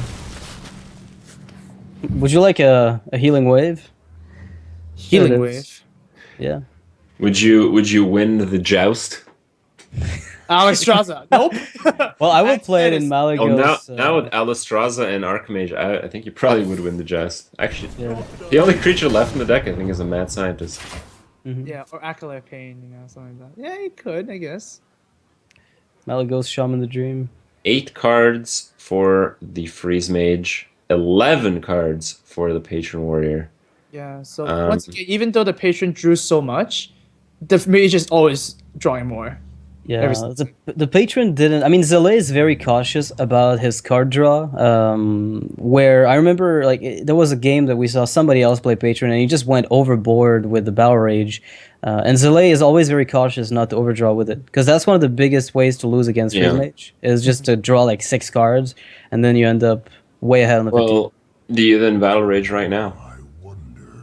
Yeah, I I wouldn't be think- surprised. I think the dangerous portion right now is that Zele knows if your opponent drops down Antonitis, you can't kill it. So that's really the only concern right now. Yeah. So I you're think looking for- with that hand you can draw 11 cards and just guarantee the execute. Oh, no, don't guarantee. We know what Hearthstone is, right? Because sometimes Yeah. you don't draw the card you want. So maybe a little bit more card draw would be nice here. At least that's what Zele's line of thinking is. And, Wow. Well, Zele has 10 cards left. He can draw one for his turn. He can Battle Rage for 2 and draw with Acolyte for 1 more. right, but So, here, as you can yeah. see, like, Strefko is definitely going to go for the YOLO play because that's his only way to win. He's going to fatigue. So, like you said, Zele needs a 2-card combo to actually kill this Antonitis, which is actually pretty difficult, seeing that how he has none of those. Well, right now he's kind of missing an activator for execute as well because he's gonna get Frost Nova and Frozen on face. Yeah, exactly. So, like, I need 2 cards to kill this Antonitis, and it might not happen. Yeah. Well, He's gonna be able to draw he like draws 3. 1 for the turn, 2 for the Battle Rage, and 1 from the Gnomish if he really has to. Okay. Oh, there's that card too, I Shield block. guess. Okay. But what do you have left? You have 1 more War Song, you have 1 more Inner Rage, and you have 1 more Slam. Okay, Where's that? that works. That works. So you're really Then- fishing for that execute. I think he's gonna find it. I mean, Whirlwind plus Battle Rage is like 2 draws from Acolyte alone. Okay. Dude, the Yeah, question is whether or that's not like you too play the much Armistice. draws. Actually, I think if you Battle Rage, you do it before Whirlwind. Okay. Just draw 1 less. Yeah, draw 1 less. Yeah, you start to become the person who's ahead on fatigue now. And then the mage Yeah. clears your minions, becomes scary again. And now Oh, you man, can that's Armor Armorsmith if you terrible. want, but Armor made But this Whirlwind is gonna draw you another card, and when the Acolyte dies, it's gonna draw you another card. Oh man, this might be disastrous for Zele. These shield blocks are not usable at all. no. 5 cards left. Well, he is losing the fatigue game right now. He's not really threatening that much pressure though. 5 cards for Strife Each as well. player. Yeah. So Zele is Well- actually going to be ahead on fatigue, which means No, all Striker it's- has to do. He's behind because of the Acolyte in play. Yeah, that's the thing. Well, yeah, ahead, behind, depending on. yeah, see how you Depending on the Okay. way you yeah, word it. Yeah. all right. I agree. Okay. Yes. There's no correct terminology for fatigue because normally we never analyze that part of the game, right? Yeah. Well, he's got another Doomsayer, he's got another freeze effect. He just kind of almost clear with Blizzard if he wants. Ah, Yeah, you're only donating, what, 2 armor this turn, so that's fine. Oh, don't want that armor. But yeah, I think Strife was definitely thinking of, like, just surviving. It's like the health differential, right? Yeah. I think that's exactly it. Okay. I'm going with the Ice Barrier. Zela's got 2 On the dead Acolyte. cards with Shield Block and the Acolyte. Unless he can pick up a lethal by then. Man, still no Warsong Commander number 2. So they're in the bottom 4. Well, I mean, if there's only one war song in 5 cards, I guess it could be anywhere, right? Yeah, really can't push for lethal with the Ice Barrier up. And do you even want to proc the Ice Barrier at this point to give your opponent 8 armor? Because if you can't do more than 8 damage, then it's obviously not that good, right? I think Yeah. you should anyways, since you have Warsong, page Frothing and whatnot. But once again, Soleil did use Frothing earlier on in turn 3, and that's gonna hurt him in some of the burst damage that he can put out. Yeah, but even with burst, ice block just eventually stops it. But Yeah. right now, I think Strifecrow has no more healing at all in the deck. I don't believe I've ever seen double heal bot into Freeze Mage, even though Strifecrow has been known to make some interesting choices of cards. So Yeah, I think this is really it. Alright, just removes this minion, and yeah, once again, Soleil is ahead on cards. And it's gonna be tough! Acolyte Yeah. is not playable, Gnomish Inventor is not playable, Shield Block is also unplayable. Well, yeah, Shield Block is only unplayable insofar as you plan to get like at least 5 cards into Fatigue. Otherwise, I guess it's fine. No, actually, Oh if man, you get 1 card into Fatigue, then Shield Block is actually just bad. So yeah. Oh, Strifecrow doesn't have anything better to do, just, you know, tend the face. that's not a bad Okay. pickup. That's, This is getting. So do you Shield Block here for the War Song, or do you just not care? I can't imagine drawing more cards here anymore. It's like okay. Soleil's down to like 2 cards. But it Yes. compensates the Fatigue cards for the Shield Block. Because the question is it over by the time you reach late Fatigue? Because the Shield Block compensates for some of the Fatigue damage that you take otherwise. No, it doesn't compensate enough. I don't think it works that way. Fatigue is just ramps up so quickly that Yeah. like drawing Shield Block drawing the 1 Fatigue damage, you think it's not that insane, right? But it actually makes you draw to No, the it's the 8 turn damage 5. Fatigue faster. Yeah, that's what I'm saying. It's like until turn 5, I think it's like if you have no more cards, of course not. But if it can win you Actually, the game, I feel like Strifecrow just doesn't have enough damage. Yeah. He has 2 cards more in his deck, but Zele is gonna have like one of those turns where he can just push for like 20 damage, which is gonna make up for more than that difference. yeah, Strifecrow with the Frostbolt already thrown out means the Ice Lances are going to be somewhat bad. Well, it still threatens a decent amount of damage. I mean, he's threatening 16. The thing is that like Freeze Mage is a pretty standard deck. Zele is a pretty good player. Therefore, Zele knows every single card in Strifecrow's hand right now. Sure, So I mean, all the surprises are gone. Like, Oh my god, Strifecrow with the MLG play right there. Realizes what he has to do if he doesn't want to give his opponent an extra, 14 health. yeah, No, I think actually the Armistice doing 1 damage every turn is very threatening. yeah. So you have to remove Last that. card. Last card was. Warsong Commander. Last card is the first one. Or wait, 1 War Song in the patient deck? No, Zele, Song earlier. he played 1. Yeah, I know, but only 1 in the whole deck. What Tech if? choice. Yeah, tech What choice. All right. Well, I like Flame Strike. No, actually, no. That's terrible. That's No. oh my god. Never mind. Never mind. Take it back. But Flame Strike is required not to get totally wrecked by the coming board. Yep. Oh, maybe not. Maybe Blizzard would deal with it, but it's unlikely because he knows there's Patron left. He knows there's. Again, it's the reverse. Strifecrow knows every single card in Zele's hand right now. Wait, Zele only played 1 Execute, didn't he? No, he played the second one on the anti-heal bot. Yeah, on the Okay. kill bot. Oh, that's right. That's what I missed. Never mind. Well, Zele actually here, he's just gonna plan to hit enough damage such that the ice block actually fizzles and Yeah. Strife starts to fatigue. And Strifecrow on the other hand is looking to. I have no clue. I think Strifecrow has not played 2 ice blocks, right? No, he's got Yes, one. no, left. it's 1 ice block up right now. So No, ice barrier. ice barrier. Oh, I believe he has 1 early game and If- 1 like about. Did he play 1 early game? I'm Turns not ago. sure. well, 'Cause if we'll he see did, in just a Mad second. Scientist is really bad. Oh, Ooh, no, he okay. did. Yeah, he did. Oof. Well, this is the battle of unplayable cards versus unplayable cards. Except one player has playable cards and then the other one has Is- to respond. Isn't playing the Mad Scientist just whatever at this point? Like, you might as well. So Yeah, maybe. It's just pushes Honest- 2 damage and makes your opponent like need to play their minions 1 turn quicker. yeah, but it's so easy, honestly, for Zalay here, because all he has to do is set up a turn where Strife Crow kills himself on fatigue. Like, Ice Block won't even trigger, is what's gonna happen. Well, so Lei just needs to count how much damage he has Mhm. and just add it with the fatigue ramping up. Right. So this is math. You can see it in his face. Yep. He's talking to himself. Well, how much damage is this? Let's see if we can come up with a number here. Okay. So Warsong, Patron, Frothing, Ghoul, Whirlwind, Inner Rage, right? That's the combo? Yeah, but Ghoul just does 1 damage.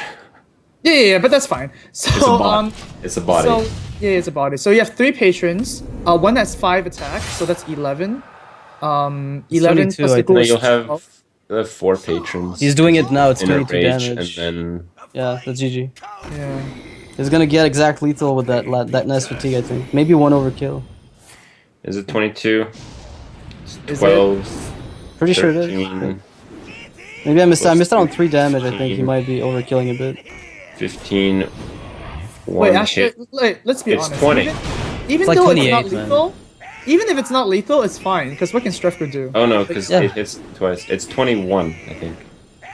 It's over that because of the new patrons. Okay, we'll see if Kirby's right here. 21. So Might Strefko be. should be down at 4. Let it be. Nope. I think it was 22. No, Crip. No, Crip. it's 23. We're both. Oh man, we're both bad. Rip. All right. Well played. Well played. GG. Yeah, that That's took okay, a yeah. while, but we're finally there. So That's Warrior cool. takes the game against the Mage. So And that evens up the score. Right. Both teams 2 points on the board. Is this the first week that Zele just kind of went in with Patron Warrior and went out with a win like right away? I feel like, even though he's really good at that deck, it just never seems to work out. no, for it him. happened last week actually. Oh, did when it? the- Yeah. yeah, when they played against Value Town, he just won Mhm. straight up with Patron. Okay. Well, good on him. Yeah, that was the first time. So I guess it's like 2 weeks in a row. Patron's finally paying off. Yeah. Well, both Patron Warriors have claimed victories. Freeze Mage for Firebat and Zulok for Ecop. Very narrowly in Ecop's case, but Yeah. still a win is a win. What can we expect from this point out?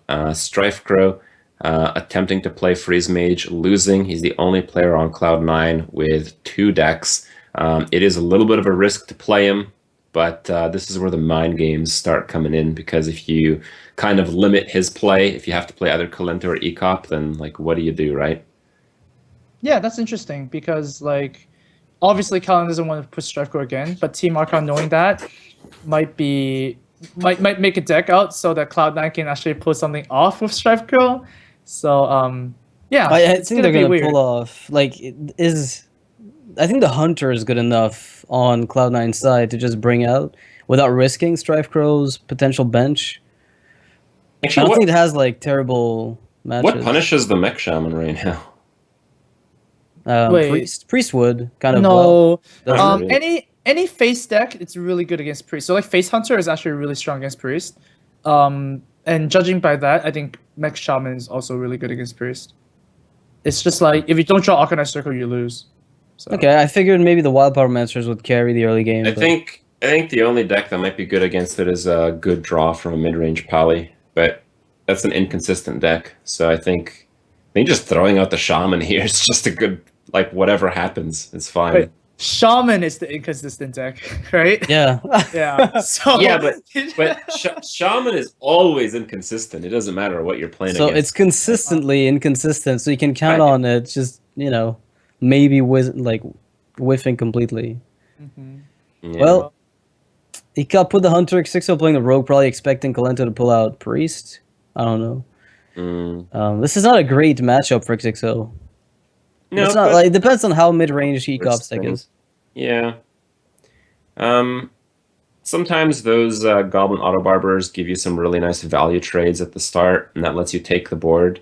It's really like a game that, whoever's ahead on turn 4 is very, very likely to win. Sure, and of course, it just depends on how face a cup is.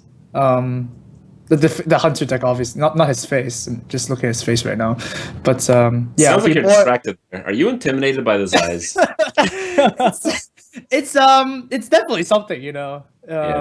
Science museum, something you would see. You had the chance not to make those eyes. Those are drawn. Like I did not draw them. I just said, artists, here are the people. Here's the fact sheet. Go, you know. And then Okay. obviously this was the only fact that Ekop have. I mean, you know, I mean, what's the most defining quality of Ekop, right? The eyes. So they should have made him a paladin though, because he used to play that stuff all the time a while back. So he put a little paladin crown on his head.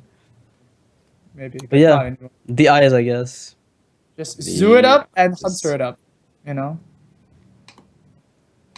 All right. Well, interesting hand from 6-0. Oh man. Okay. Well, it seems like we actually went through turn 2s relatively quickly already. Yeah. And Ekop is playing either hybrid or a face deck. Mm-hmm. And it seems like it can be either one right now, I guess. Mhm. Very awkward for a rogue to deal against, especially like the Assassin's Blade rogue, because when like rogues usually do is trade with their weapon and get like, you know, board later on. Hunters don't mind you using your face. I mean, that's perfectly fine. If I'm gonna hero power you and you're gonna hero power yourself as well, that's like just a double win for me. Mm-hmm. Well, this has to be face, right? With it explosive, it's looking that way, yes. It's always face. So it doesn't matter what it actually is. It's always sort of face. Okay, yeah. You got a point. Actually, I saying don't that- know if it's face. Actually, I think you actually trade. Oh. Okay, we'll see. With this trade, it'll actually be a bit obvious, right? Because Fan of Knives would suck, like, basically. But it sucks if you trade anyway, so you might as well let him get the 2 damage. Exactly. I guess at the worst case scenario, he keeps Thalnos. Man, that damage is so important against the rogue, though. To face or not to face? Oh, the trade. But like, you have to keep in mind, like, you have to cut some of these cards if you're stacking weapons on rogue. I don't even know if there's fan of knives in the deck. Right, good point. You might Like, actually not have those. What do you cut in the rogue deck for those extra weapon synergy cards? There's like 4 Weapon- extra cards in there. Yeah, we haven't seen Farseer just yet, I guess. I haven't It's seen a more of Healbot yet either. Yeah, it's more of like an aggressive weapon deck, right? So Mhm. you might be cutting some healing cards. And I don't think Emperor's found anymore in rogue decks anymore, so that's an extra slot, I guess. But yeah, Emperor's no actually healing against the cute. hunter is pretty brutal. Yeah. It's either less clears or no healing, and both of those options are bad. It's Freezing Trap, and it isn't face. Oh. Well, I mean, Well, it is face, but it's not quite face. Yeah, the Shredder basically tells us that it's a hybrid hunter instead. Mm-hmm. We're gonna be pretty happy about that. The deckhand Yeah. might even trigger a second freezing trap down the line. Might also kill Ekop later. Oh yeah, with oil. Yeah, it's been known to do that. Now, this is the worst. Vile Teacher and Unleash was picked up by Ekop. I mean, there really isn't much that you can do in this situation. I think you just play out your cards, hero power every turn, and hope for the best from this point on. He's got Vile Teacher, you got Unleash. Things can go badly for the rogue in this situation. Actually, 6-0 might be tempted to think that this is freezing trap, right? And then he's going to throw the South Might Sea waste deckhand, his and it's turn. going to backfire Yeah. completely. I think Oh, that wow. might be a possible scenario. This would be so crushing. Because I think that's the point where he just can't swing back in the game. Because he'll be way too far behind. Yeah. Oh, no, he's not doing that. Okay. Interesting. Just spawn some 6-0. dudes. I am ready to learn. Well, he still doesn't think it's explosive. He's probably just not going to attack here. Because you wouldn't spawn all the dudes first. Scavenging hyena, let it Exactly. be real. Oh, no. No. Oh wow. Wow, that is crazy. That is 6-0 very on knows. point. But does that even matter? Because there's so And much Ekop doesn't damage on care. the other side. Yeah, exactly. Like 6-0 knows, and Ekop doesn't care. It's Oh, one of those it's go face. situations. Yeah. Yeah, I'll be very surprised if these don't all go face. What do you think about the option to kill command? No. Kill I command guess is just weaving for in the free hero tap. powers. Yeah, the hero powers are nice, but you're still gonna look for that beast, then you want to empty your hand really soon for quick shot. Well, So kill command ultimately, now it adds and up kill to the same command. thing. Yeah, kill command later is as the same thing because you missed the hero power. Right, So it's right. just 3 damage deal 3. Oh, there's the heal. Oh, perfect. That's exactly what it was looking for. I mean, there's probably no other card in this deck that heals him. We haven't seen Farseers. It seemed like a more aggressive deck with the double auto barber. So this heal bot is probably like his salvation. I can't really think. Ooh, just gonna go into damage, huh? Yeah, I think he's gonna do a deckhand and then SI down the dog. Okay, that does give you the Yeah, you most amount likely of chance don't to win, I die. guess. Yeah. Yeah. I guess if you play Healbot now, it's the same as playing Healbot the next turn. But one Well, damage. is it? No. If there's another quick shot off the top here, that would Yeah. not be the same. But 1 damage off lethal, and that is Nope. still 1 damage off lethal, in my opinion. Yeah, he's actually 1 mana off lethal this time. Oh, 1 Yeah. mana off or 1 damage off. Like, however way you want to put it. Now 6-0. What is he even looking for? What is he looking for? A shadow step. That would be pretty sick, actually. I think I like the quick shot face here. Utilize your mana a bit better. It makes Yeah. sense. So if you target the other kill command, you can at least hero power after it instead of being stuck with another 2-cost ability. Mm-hmm. Um, Oil is pretty good. You might be able to set up a 2-turn lethal now. Well, you absolutely have to heal. I guess Barber is the card that gives you the most damage, so you just play Barber. You already seen Unleash, so just, go for it. Actually, if you play the barber and the unleash comes out, you're dead. No, you can't play around Unleash anymore. You need to set up for a lethal next turn, and I Right. think you need to play the Barber in this case, because it just pushes the most damage. You're dead to unleash no matter what. Oh, he's gonna re-dagger. Really, I'm counting 8. Well, I mean, if you have something in hand, it does 1 damage at this point. Yeah. Okay, yeah, of course, yeah. Is this the card? No. Oh, that is not the That card. is It not the actually card. deals 0 damage. Or actually -1 even. Yeah. Oh man. Actually, there's a chance Kixo just takes this, just because that top deck for ECOP was so horrendous. Wait, no, 6-0 just wins, right? You can just Barber Yeah, and he's got it. and- Barber, oil, and I think that's it. Oh, actually no, he has to No, not he- bounce He has on the the kill. Barber. He has the kill command the creature. Oh, but are you gonna do that? I would. When the opponent's on 4 health, I think you can actually... Yeah, you have lethal see next it turn with Blade coming. Zuka anyway. So That's of course you true. do That is really true, and there are no taunts that rogues can actually play. So, kill command is actually very important here. And Yeah, cop. well played! Now, no So weapon now- because Harrison Jones, right? So now, what do we need? We need like preparation or something, or no? Well, 3 plus. Oh, Oh, 2 plus 6. That's good. That's enough. That's good. Oh man. That lets you combo it, which Yeah. is really the most important thing. And that is game for 6-0. That's actually really crazy. He was just about to lose, and then the heal bot comes off the top, plays it a bit later, and ECOP can't find 1 damage. I can't even believe this. This was way too close for my taste. Yeah, the thing is, like, 6-0 still had to get lucky there. Like, he didn't need to top deck, I think. Because he could have just... He could have barbered and then oil and then barber again. But if it he has didn't to work win. out... Yeah, he has to win a 66% Yeah. Yep. for lethal. So he still need to get a little lucky to win that game. Mhm. But yeah, the luck certainly wasn't with ECOP that time. But I mean, if you weigh in both the games that he's played so far in the tournament, I think he's on par in the RNG. Okay. Yeah, he's doing just fine, I'd say, Yeah. RNG wise.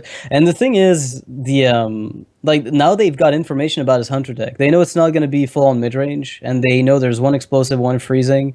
6-0 seems to know that was the 6-0 case. knew that already, man. Like, Yeah, that's somehow. not information. Right. And- but now Right. to confirm that information is much bigger. We know that, especially if you play Snake Trap. Once you reveal that information, you lose with Hunter. It's just like you're such in a big handicap. We're still gonna play around it all day. But looking at the matchups again, so Team Archon with 1 win each, that's gonna help a lot with the matchups. Like I said before, you can play around pretty much the most amount of matchups. and the bench rule is not really going to affect you too much. Cloud9, they need to figure something out. They lost 3 games in a row. Yeah, the bench rule is in effect right now still for StrifeCrow. If he plays and loses, he is benched. Oh no, it's not, because it's 2 in a row, right? Ekup just played. I thought it resets when someone on your team wins. That hasn't happened. Oh no, it's 2 in a row. So if just 2 Ekup in a plays row? again, then it's like, yeah. Which Okay. the rule is just to let players like alternate their players. Yeah, cycle Not just- through. Yeah, Okay. yeah, that's it. That's all. Okay, so the bench rule can only affect Ekup if he plays Hunter again.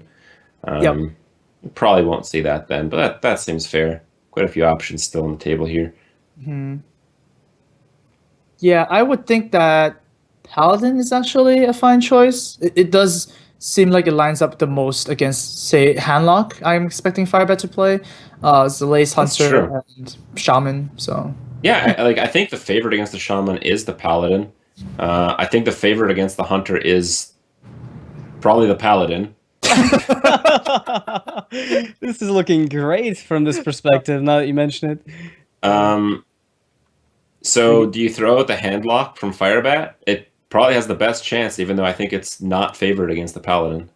oh wow, it's actually quite different. Ekop's gonna go in again, and once again the bench rule is in effect. Is that like a double mind games? Like Double mind Paladin's so good that Firebat has to play Warlock because it's the least terrible matchup. So you play Hunter to beat the Handlock, so your Paladin can beat the other 2 decks. I think that was the mind games that went through. Good. Yeah. Crip, are you on Cloud9? Are you their Absolutely. analysis person? Because I think that's what they're doing. I'm your analysis person for this tournament. So That's yeah. true. Okay, they're doing your job. Very nice. Yes. But Hunter against Warlock, we know that it's just really good for Hunter. Whatever it is, but I guess face Hunter against Handlock is kind of It's kind of Not- weak-ish these days, yeah. Yeah, it's It's not a that- little less consistent than it used to be. I think mid-range is maybe a bit better against Handlock than... It used to be the case that Face Hunter was just straight up better, but Yep. things have changed a bit. And why is that? That's interesting. Like, is it because of like the inclusion of anti-heal-bot? But that's like ages ago, isn't it? Well, I think it changed ages ago. Like Okay. back when that happened. I think that's basically when Healbot came in. Like Handlock was on the verge of being, useless, and then Healbot came in, and it kind of gave the deck another life. Oh no, but let's scrap that. It's actually Zoo It's the against Zoo. Face Hunter. Oh man, you gotta feel bad if you're the Zoo player right now. Yeah. Yeah. Well, the Zoo is probably still the best choice against the Paladin. Oh yeah, And that's true. the Hunter is still the best choice. Oh, it's against- again the Zoo. Oh man, okay. Well, here we go. So it's funny because Firebat last week, we were thinking, oh, he's gonna bring Zoo. He always brings Zoo. Firebat always plays Zoo, and then he came out with Handlock, and we were just completely taken off guard. And at this point, I didn't even know what he was gonna bring. You said you pinned him on Handlock, I pinned him Handlock to be honest. Yeah. Yeah. but But here we go. went back to old It's- habits. But it's gonna be really difficult for the Zoo to actually grab a win here in Face Hunter because Flame Imps deal damage to yourself. Most of your minions only have 2 health. They all die to explosive. The only 2 ways you can win is like cheesing something out with Void Callers like into Mal'Gans or Doomguard or stuff like that, or make a very big Void Terror with Power Woman. That's really the only choices you have. Yeah, he's got to pick up the Void Caller in the first place. And the hand from Ecop is so sick, it's not even funny. That is so disgusting. That is pretty good draw there. That's a juggler into 2 free juggles into a huffer. Guaranteed. But he Oh, doesn't it's go gonna. for it. Well, it's Knife Juggler Unleash, right? That's the Yeah, he wants to save the sick combo. combo as well. Ah, This he one them. does have the Void Caller. A little bit of light. correct. Oh. You wanted those cards in exact opposite order. Yeah, M Gangbust's top deck, Void Caller afterwards, and then you were in for the win, Yeah. basically. You're right, Oh, Crip. no. When is no. it not? Oh. Implosion back. scenes, right? Yeah, you play Implosion, and then your opponent just, sets a bow or something. Or and you then... kill the 1/1 and you buff up your 2/2/2s. Oh! That's kind of a... Well, your 2/1/1s into 2/2/2s, of course. That's kind of a cute move. It's a cute move. Okay, so you basically, it's not a good move. No. No, Cute- sometimes cute is good. Yeah. Rarely, but sometimes it's good. Usually the cute play is one that you go for when you're really about to die. You're, like, completely screwed. Yeah. Well, in this case, what's it's that? actually not that bad. Is that 6 damage unleash? It looks like 6 damage unleash. Nah, yeah, you have to wait one turn, and then you get 12 damage unleash. The next level play is gonna be like Firebat gets a explosive trap and deliberately clears his own board on it, right? That's the next level play. Of course, to deny the value. Oh, do you void color and just power warming the void color here? No. Oh my god. No, what about Hunter's Mark? Well, it wouldn't show up. no, What about just- Army Cowl, right? No. Just do No, it. no, okay. That's like the only chance you can win, right? So. Well, you know. Amos, yesterday you said tomorrow. Oh. God damn it. Okay, I would just do it. That's like the only way to win. Well, that's I don't okay. hate it. Your imps become immune to knife juggles as well, right? That's pretty good. I guess you Or you get a flame imp. Yeah. No. Oh no. You're gonna nuke yourself for 3 here. Oh. that's possibly a good game, by the way. You don't want to nuke That is yourself. possibly You GG. start bomb yourself. Oh man. It's actually like not even that unlikely that it's a good game here, right? The funny thing is, Like, if just it three works, face juggles, and 3 it's face over struggle. now. It's pretty decent chance. it was Alright. freezing. Okay. The first one. Nope, No. nope. He's just sniping them in order, so- man. Oh. Yep. Oh no, it can't happen anymore. No, it's okay. So what's Wait. interesting is Firebat can still win this game. Wow, those were really good juggles at the end for Firebat. Because right now he's guaranteed to get Mal'Ganis off the Void Caller, right? Nope. What? Yeah. Well, if he you can plays do the it. Imp Gang boss, yeah. Yeah. But you kind of want to establish the Argus too, right?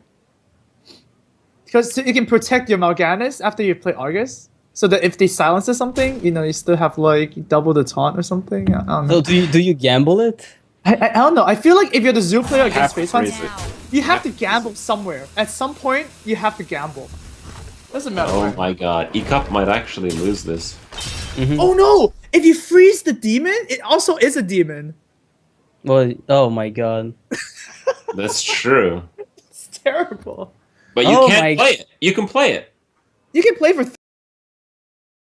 Kind of screwing things up a little bit. It's probably better to have 3 players with 1 win apiece than 1 player with no wins and 1 player with 1 win. Yeah. Yeah, we talked about that over the weeks as it happened, and it was so easier to target people. The thing is, this is mostly a matter for game wins, trying to get a tiebreaker score as high as you want. But like when it comes to winning the entire match, it obviously matters a bit less, unless you've got really polarized matchups. Well, we do have some pretty good matchups. I feel like Strifecrow's decks just kind of work against everything right now. But yeah, I mean- Strifecrow's Freeze Mage is not that good against Shaman or Warlock, but it's against Hunter. But against the Zoo is really strong, obviously. I Yeah. think the weak link for Cloud9 is just the Priest right now. That's just kind of bad against everything except for the Zoo lock where you can Arcanine Circle, or I guess the Shaman as well where you can Arcanine Circle. But have we even seen a Circle? I was gonna say, I think he's running a version Yes. without them. Have we No. seen We one? did see Circle. Yeah, we did see We saw Circle with on Injured, the Belcher and Injured Blade Master. So And we Yeah, saw yeah, the yeah, Arcanite yeah. top deck. Yeah. No, you're right. Okay. Palento is running combo. He's also running Cabals. I think that even puts him in maybe a favorable matchup against the Hunter if he also has a Holy Fire. I don't think that's too many cards, right? There's probably no Holy Fire. He runs Death Lord and Valence and double Valence, right? And Belcher.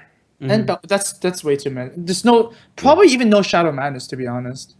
Okay. There was one. No, Shadow there was a Madness. Shadow Madness. There was a very sad Shadow Madness. Was that in the earlier match? Wait, was that in the first series? Yeah, it may have That been. was the sad one. May have been. No, that was against Shocky. This is No, another Silence time. Stone. This is different. This is Yeah. different. Yeah, that was the saddest Shadow Madness I've ever seen. it was a Shadow Madness that was strictly worse than Holy Smite. Yeah. It was worse than Moonfire. Let's just put it that way. It was worse than Moonfire. Oh no. Okay. Yeah. Priest cards, right? What can you say? But I would expect Strifecrow's Paladin to come up now, I guess. It just has the most favorable matchups. Yeah. I think think possibly the best deck overall against like the whole field is probably Sixo's Shaman at this point. It's like pretty good against everything if it draws decently. Oh man, another great matchup for Cloud9. It's They it's pick, like- another like double bamboozle, man. Oh, bamboozle. I like how you use that word. It's like Paladin is like easily the best choice. Uh-huh. And then their best matchup for Paladin is like the Zoo Warlock, I feel. Again. Yeah. Yeah. And They then just did it again. switches it up and like counters the counter again. Do you really think that Cloud9 is thinking that, or did they just roll a dice? They Because might that's have what they done should- it either way. If we And- interview them, I'm sure they're gonna take credit for it. So Oh, of course you do. I mean, it's gonna make you so much better. yeah, we're Cloud9. We know everything. Yeah. Mhm. Being a master dice roller doesn't sound that good, you know. But, Well, it's Well- working really well if that's the case. Mhm. Once in a while it'll work well. Other times you'll go 6-1. Anyways, 1-6 yeah, rather. yeah. Back to this matchup again. It's kind of like the same thing as Face Hunter, right? You need to either establish something insane with Void Callers and Mal'Ganis, or you need to make a big Void Terror before your board gets frozen. It's even worse if Firebat doesn't play any Owls to, deal with the Doomsayers. So, but it's a little bit better if he has Lotheb. So I guess there are some tech cards, but overall, it's just once again such a big favor to the mage. Yeah, the Zoo Warlock, I think at one point, like a year ago, was actually really good against Freeze Mage. Just because like the Zoo back then was more aggressive, but Zoo these days is just like far more sticky minions. And while the Yeah. sticky minions work against basically every other deck, against the Freeze Mage, it just means turns and mana crystals, which is the win condition. Yeah. You're just giving them, like, it doesn't do nearly as much as it used to. But then again, it's like, even the super aggressive decks that are played nowadays, because Healbot exists, it's giving the mage a total of 24 extra health with the two ice barriers and the Healbot. So even nowadays, if that Zoo deck were to come back, I'm not sure if it would work as well as it used to. But yeah, it was a weak spot for Freeze Mage for a bit. Mm-hmm. All right, well, there's a Freeze Mage involved. I'm happy.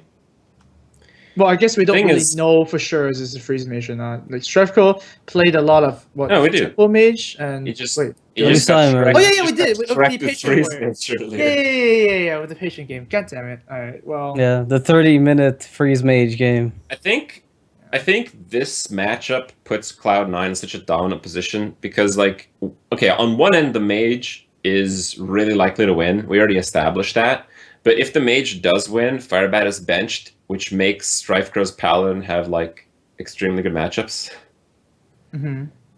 Well, I think like paladins are actually pretty decent against Zoo. Like you would think about maybe playing paladin if the Yeah. batter is full of Zoo too. So Yeah, I think it's fine, I but think there the are Shaman better does- matchups. I think the Shaman does slightly better than the Zoo, actually. You're right, but still. whoa, Strefko has changed quite a bit, huh? Man, he lost all his hair. Poor guy. I didn't know that mage loss was that devastating. Oh, there he goes. Okay. All right. No. He's He's back. actually in like out of his place right now, so he actually can't Yeah. play cam. So All right. Well, both players are pretty good openers, but the Warlock's truly exceptional in this case. oh, Holy cow. that's This just got crazy. It's got really real. a little Wow. bit of light for the Zulok in such a bad matchup. It's like my favorite combo ever. And the best part is like it happens all the time in like every game mode. Like in like Tavern Brawls and Constructed and Arena, it's just a feel-good feeling everywhere. For the Zulok player, right? For just Warlock in general, Power of Will Yeah. and Void Terror, just the most feel-good combo, easily accessible. It's just sometimes I feel players do like a tempo Void Terror, and I don't even want to watch anymore. Oh, You're wow. like, Void Terror for, for nothing? Oh, You're like, why don't you no. just concede and stop playing, please? Yeah. It's a 3-mana 3/3, right? It's like an outdoor peacekeeper that lost this effect. Sometimes you play naked outdoors. Yeah, No. but you couldn't eat up, like, a +4/+4 buff with Aldor. Yeah. Oh, God, Look you at might do it. here. Like, do you Might do actually it. play Void Terror here? Oh, he might. Oh my god. Right? Like, it's establishing, right, Crip? You know the established. No. Combo! Okay. Yes! Alright. And there he just power overwhelms the imp and goes face. man. Do it. Yeah, Do probably it, not Firebad. happening. Wouldn't be Yeah. the first time we've seen that. Oh. Oh man, Firebat picks up 16 extra health. He's got the heal Wow. bot and the blizzard. Actually, that sequencing by Firebat led to Strifecrow drawing the second ice barrier before forcing the ice block. So Ooh. that's very, That's- very good technical play that I think a lot of people That's- overlook. Interesting. I mean, I think we overlooked it too. I think you're the only one who pointed that out. So. Yeah. Oh, Krip, you're a good ranked player, man. Good ranked player.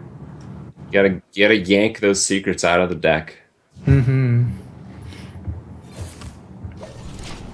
Alright, well that's a very sad turn. Okay. Well, you removed 3 damage off the board. I think it's perfectly fine. But here, like. Yes! Oh man. Here's 8-8. That's Like what even kills that? There's nothing that kills that. okay. Well, we can stall, right? You know, just Frost Nova, Freeze. You know. I guess you can stall Crossover, this turn. Doomsayer. Yeah. Yeah, I don't- Blizzard's coming next turn, but there we go. That's That'll pretty stop good. it for a bit. that's still nothing. That's just game. That's a healing touch right now. That's literally a healing touch. I would play a 2-mana healing touch in Freeze Mage. Well, it's kind of like a 3-mana healing touch because you'd probably have to ping use that. Oh, he's not using it. Oh man, what if Firebat plays Lothep here? Yeah, Not this sure is gonna be why. really devastating for Strifecrow. That Lothep is like a snap play, almost. I think. Yeah, it seems like that's the place. Oh man, what a crazy turn for Firebat. Oh my god. The heal bot's coming out pretty much every single time. I mean, anything that happens after the ice block goes down, it just gets wrecked by Doomguard. So there's like no way Strifecrow can win here.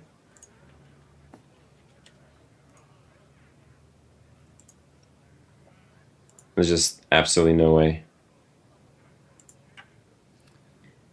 Well, this is gonna be pretty difficult. I guess you just play anti-heal bot just for the heal.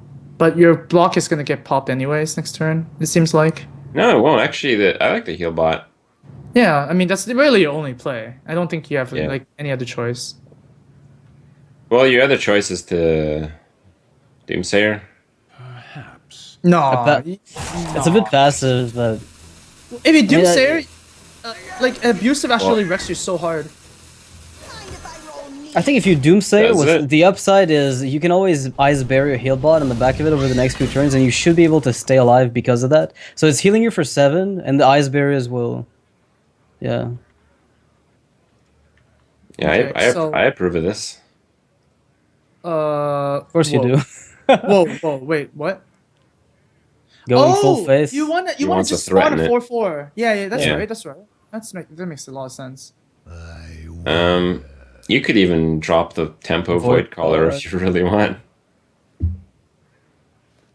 I like it. I'd Tempo Void Caller. Gimme.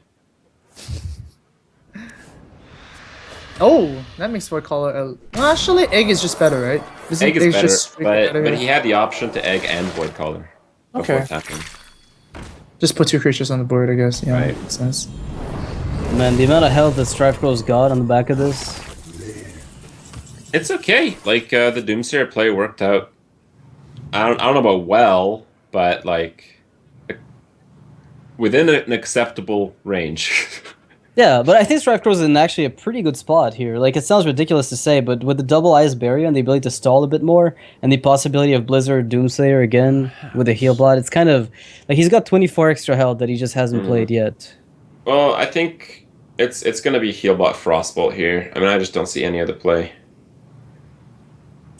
I Yeah, guess- you I die guess to very few heal- things. Healbot Doomsayer might be a play, but that seems pretty risky.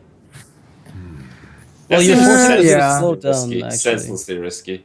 No, because then you die to like a pump and the Doomguard, which isn't that unlikely. Nope. I think it has to be Healbot. Healbot Frostbolt. Okay, Yeah. just to stop potential damage. I guess you really can't deal 11 damage with 7 mana as a Zulok. Well, you could abusive Doomguard. Yes, and you you'd be can. dead. You can Doomguard and get 2 power whelms, right? That's true. But Oh then yeah, you abusive. lose your No, whole you're hand. power whelm, so you'd need Yeah. a Doomguard and then not discard abusive and power whelm. Yeah, Noxious is right. Mm-hmm. There's actually a real way out of that, which is hilarious. Well, Voiter actually buffs it up so that, you know, it's out of Flame Strike range, Yeah, Yep. it is. So that's and it's got a pretty good. huge attack. right? Yeah, very nice indeed. Now Strife Crow is kind of stable. Yeah, stabilize a bit. You have Fireball. You don't actually have a secret up right now. I think that's just Yeah. like an overlay kind of thing. I don't think this is a very good Blizzard. I think you have to just Fireball here. Yep, Fireball. Yeah, seems Fireball good. Ice Barrier is pretty solid. I mean, you're getting your... You need that time, I think. You're looking for the time to play those cards, and this is one of those turns where you've got very little else to do, I guess. Whoa. I'm surprised.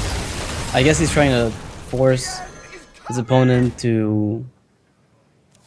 Yeah, but What? if this gets silenced, you're in really bad shape. Yeah, I'm actually Yeah. really surprised by that. Like, very surprised. Oh, man, Void Caller could almost be played. I Well, think you play the yeah. Void Caller now. Yeah. I think you have to. Even though it might end up really I think bad. you tap. I think you just tap. See what you get. Yeah. It's gonna be a Flame Imp again. There Oh you my go. god. Bam! There you go. Esports. Okay, very good play. Okay. I mean, there's Yeah. no reason not to tap, but it's just so... Oh, man. Came out. Presents? Oh. Alright, not too bad. I'm really Yeah, but now surprised what? Strife Crow... Now what do you do, right? Like, what was that? That Blizzard sucked.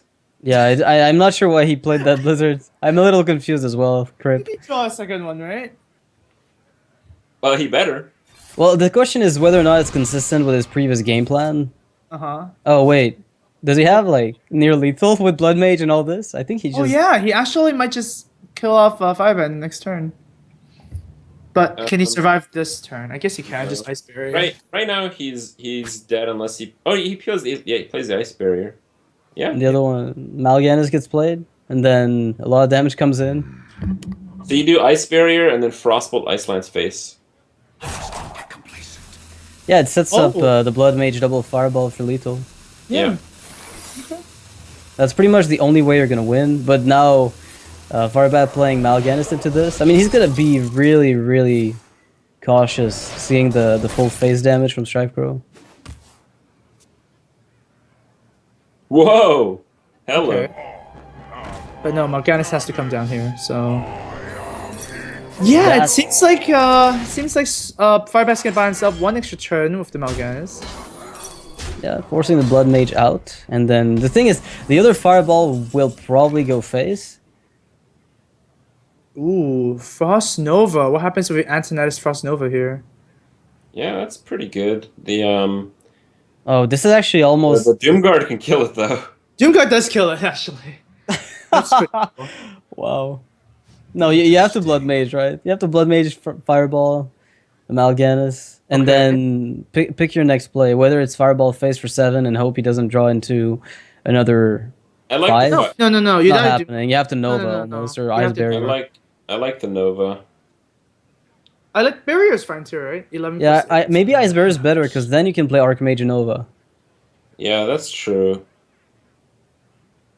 Yeah, okay, maybe this is the turn. Yeah, So, Barrier- Blood Mage, Barrier- Fireball, is- Barrier. Yep. Let's do Oh. this. I agree. Is it gonna be greedy? No. Nice. And now, what does Firebat do? Question. Well, Firebat might think that's Ice Block, so he might just go for it. Oh, that might be true. And actually, if he does go for it, he can top deck something like a Bane of Doom and win the game, right? That's amusing. Yeah. Possible. Well, you'd have to wait at least Yes. one turn, right? Well, you just can't play the. Okay, you can't play the Sea Giant, obviously. Well, you could And go... that means you can't play the Flame Imp as well. Flame Imp, it Think- bursts plus your face as well. I Actually, play you Sea Giant, just too. play everything except. Actually, no. I think you don't play the flame. Flame's too much damage. Okay, so here we go. Popping the block, or so you think, and. Why not attack first with the 4? To check. Oh, Yeah. Because having known this, maybe he would have decided to play... Sea Giant, I think, is better than the Doomguard. Yeah, Oh, by a it would long have been. shot. Yeah, that would have been actually way better, to be honest. Oh wow, just going all face. Okay. And now he just loses for sure, right? Yes. no- No, actually, well- Bane of Doom to save him, right? If he plays that card. So just an easy, very easy Antinous Frost Nova here. Okay. So you're looking for Iron Beak Owl, life tap, overwhelming. That's one way. Bane of Doom is another way. What is this one? Not quite. Oh! That's That not is enough. not enough. No, Oh, it's actually? not enough. No, it's Yeah. not. Is it? No, it's No. not. Because he tapped, you just dive double fireball. Yeah. Even with a sweet juggle. Well, free stage Oh, still that's takes it. Sea Giant would have won the game. Oh, wait. See, Maybe? Would it have? No, you actually can't really kill the Antonitis either. Right? Well, with Sea Giant, I guess you might have. Hmm. Well, with Sea Giant, you would have had the Doom Guard. Yeah, you would have been able to play the Doom Guard afterwards.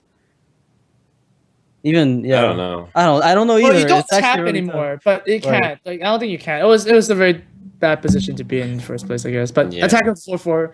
I mean, if you're gonna do that anyways, you should just attack first. tough. And Right.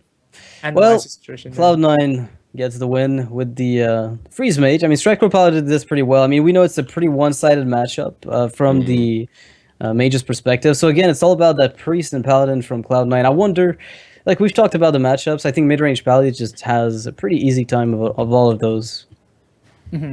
Yeah, I think the easiest is probably the Hunter if it's a mid-range. Just because you just don't get whittled down if you have enough healing, and you usually do, because that's kind of the point of making that deck. I think the inconsistency can lose against the decent draw from the Shaman, and I think it's just okay against Zulok as well. Right. I mean, it's not as though, like, I think Mech Shaman might even be more Benched. inconsistent than you are. so- Ooh, ouch. The bench stamp. Black.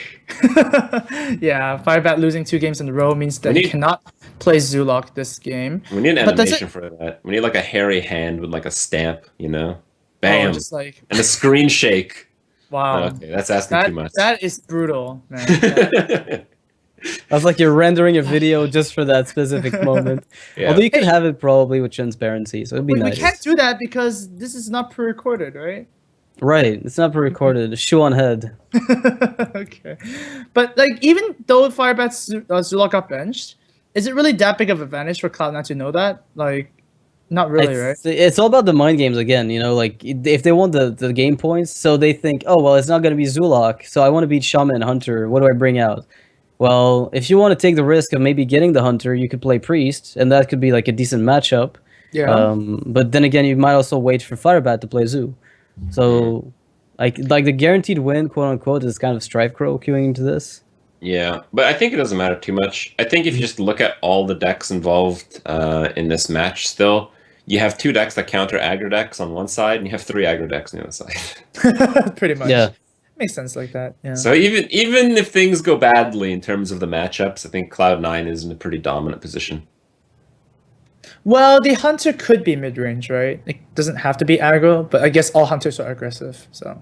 I think They actually, can play I think actually aggressively. aggro Hunter does walk over Pally a lot of the time. I think mid range is bad. Yeah, you just get your high main outdoored, you know, and then Yeah, they exactly. just tear in and you have no answer usually, so yeah, makes sense. I would personally think that Strifeco is gonna play as Paladin, so the Priest actually has the most chances to pick up a win. And then, you know, Six is gonna go with Shaman. Okay. Yeah, so I kinda think close, I think this is the best case for Archon. I think the Shaman is the best answer. The Paladin, but both these decks are inconsistent in the early game, and the Shaman wins in the early game. So if the Shaman gets a little lucky here, it might be a brutal slaying of Strifecrow.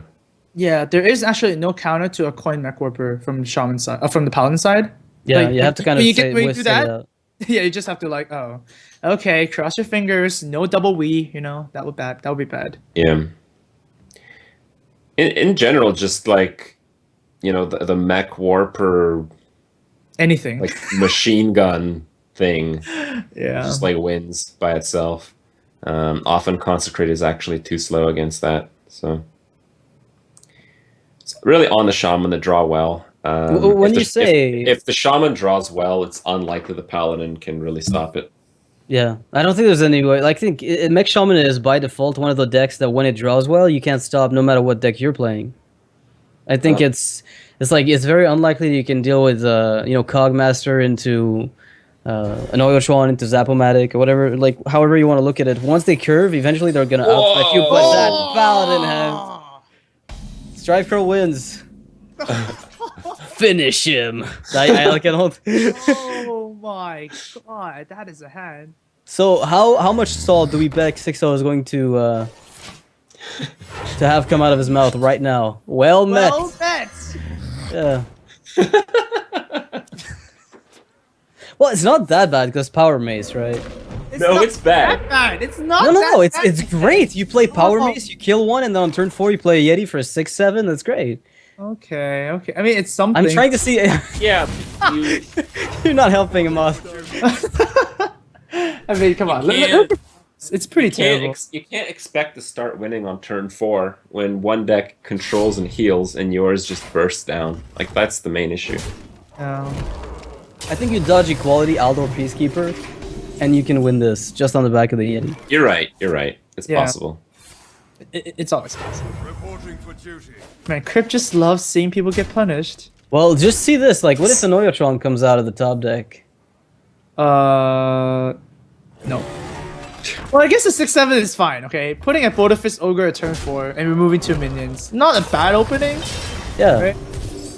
I would have said that 6-0's hand was terrible, and then the 2 zombie chows come up, and they make that a lot less clunky than it would have been otherwise. I think I like the Argus here over the True Silver.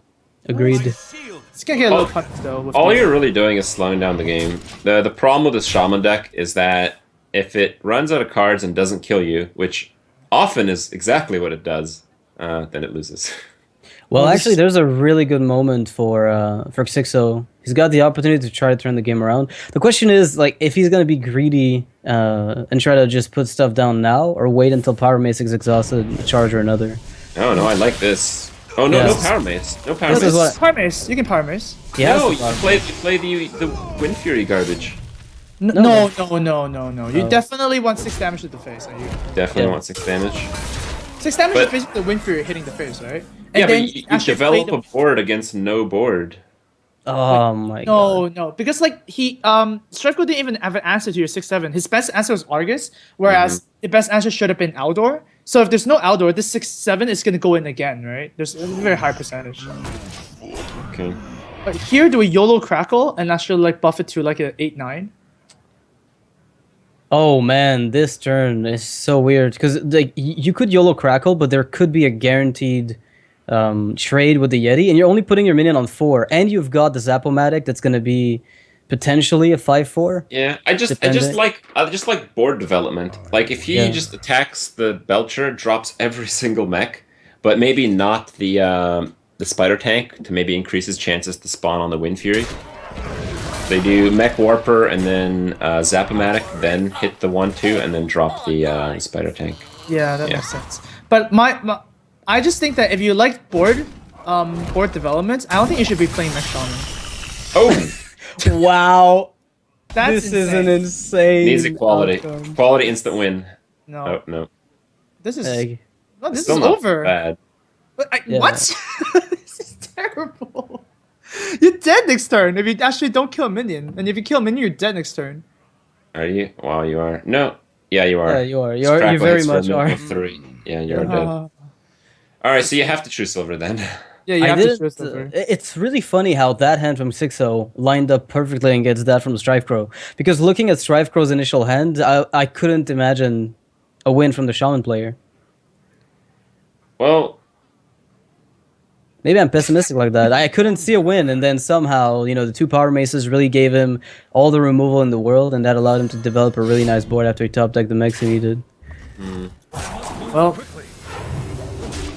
and lava burst. Just end Strife Crow's life here. Just end his misery. well, even with Lava Burst, he has to roll high on a Crackle. Oh yeah, you're right. Gets decent minions, can vomit his entire hand, gets the spell damage. Let's do this. Yeah, I think when you get spell damage, it's just time to Crackle. Yeah, why not, right? What's the worst that could happen? It's never gonna be better, right? It hits for Never 7. gonna be better.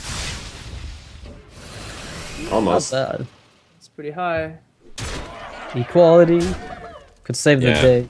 It's equality or bust right now. It's like a 10% chance for strike. Oh my god! My God! Oh! Oh! Still alive? Yeah, he gets to Yes. lay on hands next turn too. Oh man, that's gross. That is so gross. All right, Just so when I you think it's over. the play is to equality first.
Have to like use your weapon here. You can use your weapon next turn. Okay. I think Dr. Boom is insane. Okay. But sometimes you just gotta go YOLO, right? No. The only way to beat an aggro deck is to play aggressive yourself sometimes. And I would not understand an attack here if you did it. 'Cause- Last turn. If you didn't do last turn, why would you do it now? Yeah, exactly. That's what I'm thinking. Maybe Like the now you're heat- actually safe. Yeah. From actually everything. everything, yeah. Ragnaros doesn't even kill you. Ooh, that might be a good pickup. It's alright. Top two would have been Jin there, I think. Aldo or Healbot? Let's Aldo, do it. yeah, just Yeah. get out of everything. Oh man, that equality changed the game completely. I mean, the 10%, double power what was mazes countered the double zombie chow and then got countered But is it even by 10%? equality. He had like 20 cards. Yeah. Just was one turn equality 7. joke, right? Oh, no. I mean, his deck has so much healing. I wouldn't be surprised if there was 2 in there. Okay. But yeah, I think he had about 20 cards. So if it was 1, maybe it was 5%er. Okay. Doomhammer might be good here.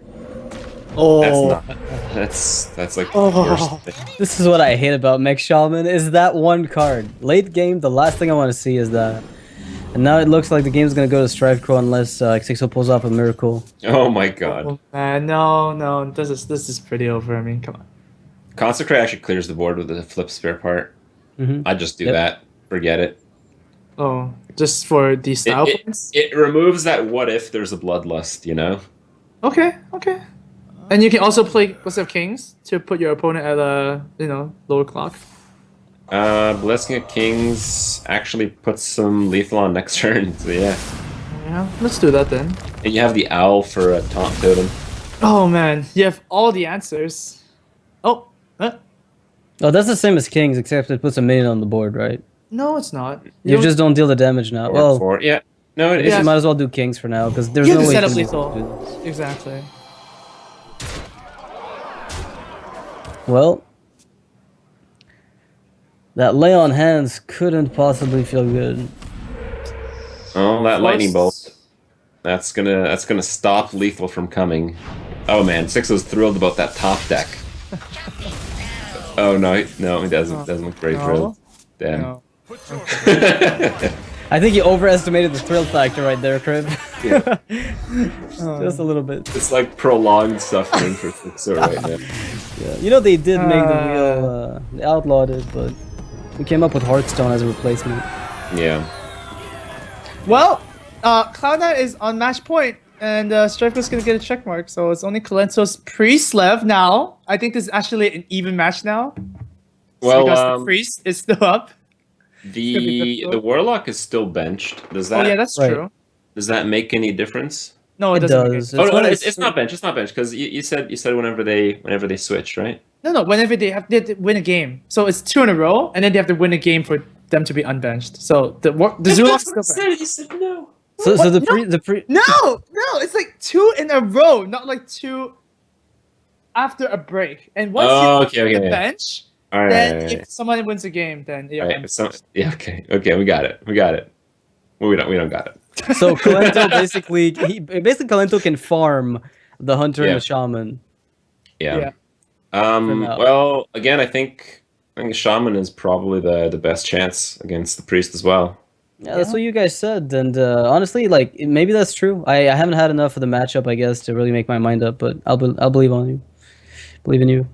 Well, you basically replace Equality Consecrate with Arcanite Circle, except the thing is you probably would not keep Arcanite or Circle in your opening hand, whereas you might choose to keep like Consecrate. Wait, no, So- you definitely keep Arcanite and keep Circle in your hand because that's the only way to win. So like, You think I so? would- If you just get like Circle, you just keep Circle by itself? yeah, and I would hit keep Circle by Rock. itself. Just Yeah. because you really need that Arcanite top deck. You just need to Flame Strike at 4. You really do. Okay. So, yeah. Plus, Well, you I'd don't be play really much interested to early do that. game, right? He played a decent amount of early game. That's why there was so many things getting valenced. That's true. You think? Oh yeah, Zombie Chow is in Kalento's priest deck, right? I'm pretty sure it is. We saw it earlier, I think, at the beginning of the game. Right, makes sense then. Okay, then maybe Kalento does play a lot early game with double Zombie Chow, double Northshire Click, double Pyromancer. So I guess if you're doing that, maybe you don't keep Circle. I'm not sure. I would personally keep Circle in my priest decks because I don't run Zombie Chow at all. All right. So actually, if 6-0 loses here, oh no, it's game over. It's not a double bench. Damn. Can we just double bench him anyway if 6-0 No, loses? it's technically yes. If 6-0 loses, it's a double bench. Yeah. But then Cloud9 just wins, so it doesn't matter. But it's a double bench. Yes. Oh man, just have to wait for that day where people get triple benched, right? That's actually impossible. It's possible. 6-0. 6-0, and then they triple bench and they Yeah. can't play any more games. Like, So they lose, but they also lose their next match because they're not allowed to play. they pretty much are super.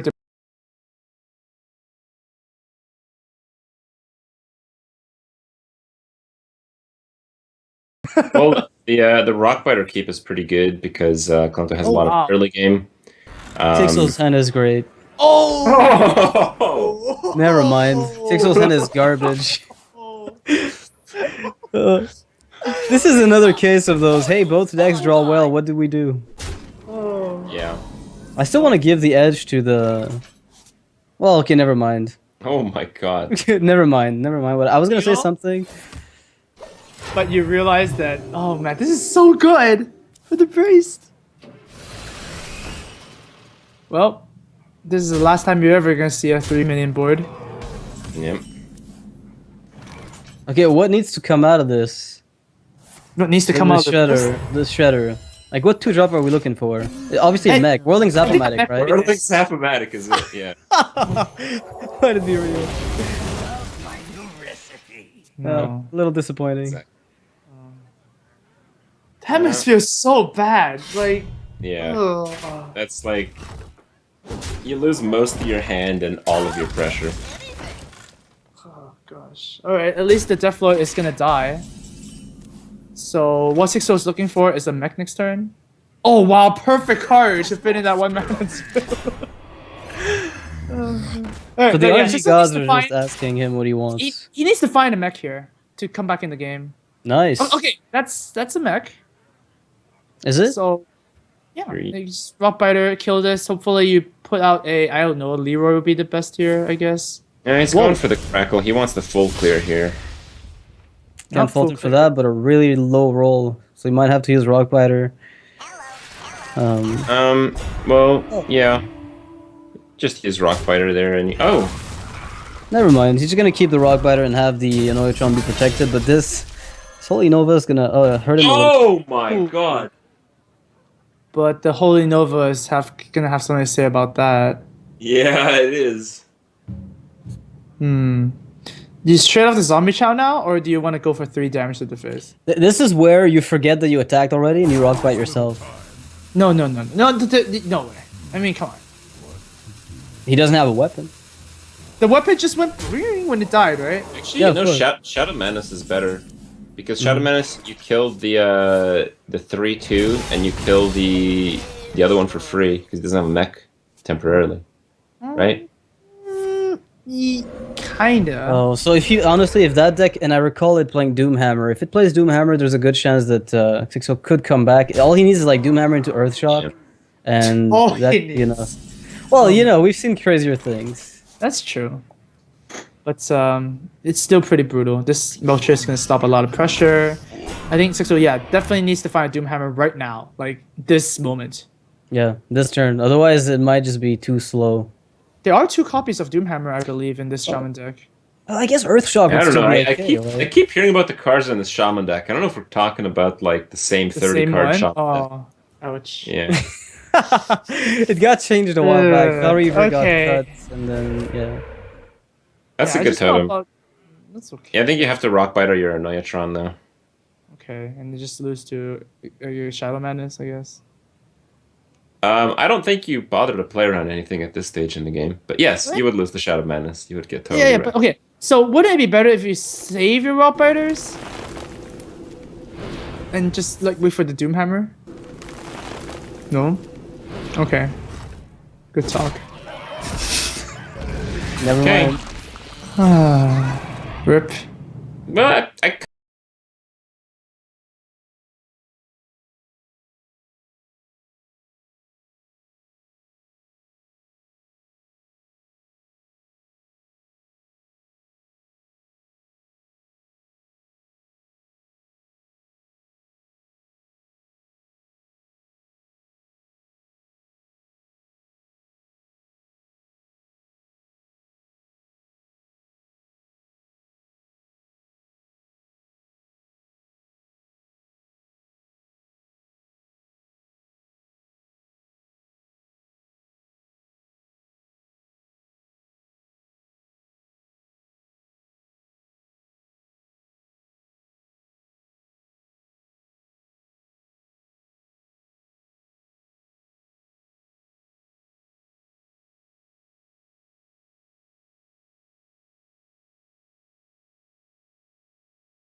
A great card in other circumstances. Oh, Okay, no. so I'm surprised Kalento's not going for the Cabal spell damage totem and just double bolt phase for like 10 with the Valence chosen.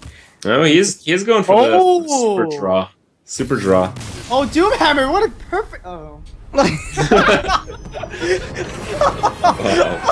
Amos with the hype, he's like, what a perfect. Oh, wait, there's a 412 on the board. I remember hearing about that. Alright.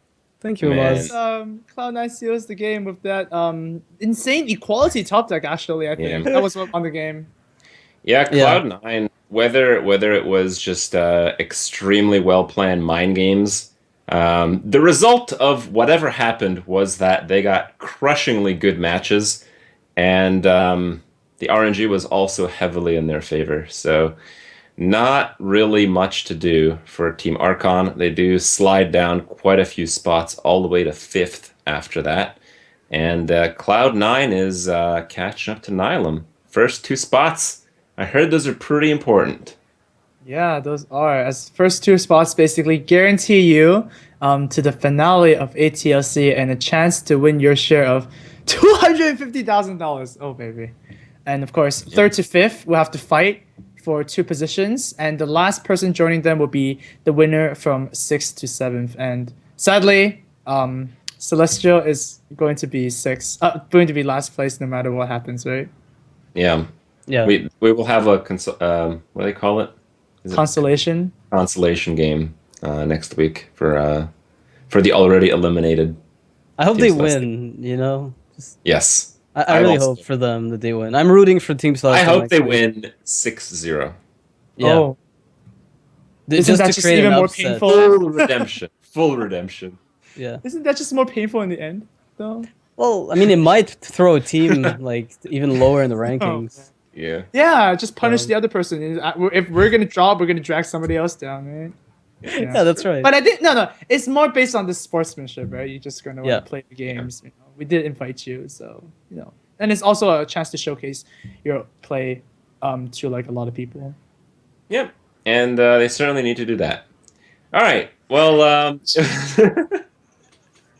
it was a lot of fun listening to you guys. That is going to be all the games for today. We will have the rest of the teams play out this week's games tomorrow. I believe it's 1 p.m. EST. If you guys had fun watching today, make sure to check out the stream tomorrow. Thanks, Cass and Samaz. And just as we head out, we want to give the shout outs to the so gracious sponsors making the event happen. Of course, we have Alpha Draft and, of course, the Amazon App Store. I did talk about the promotion that Alpha Draft was running. We also have one from the Amazon App Store. The Amazon App Store is doing a Hearthstone promotion with a discount code, and you can enter to win 50% off 40 Hearthstone packs through teamarchon.com/Amazon. And you can visit amazon.com/Hearthstone for more information on the redemption. Good stuff. Smooth. Perfect. Smooth. Yeah. Yeah. Good job. It's almost as if it was scripted. All right, guys, we got to go. Hope you guys did the stream. Check it out tomorrow.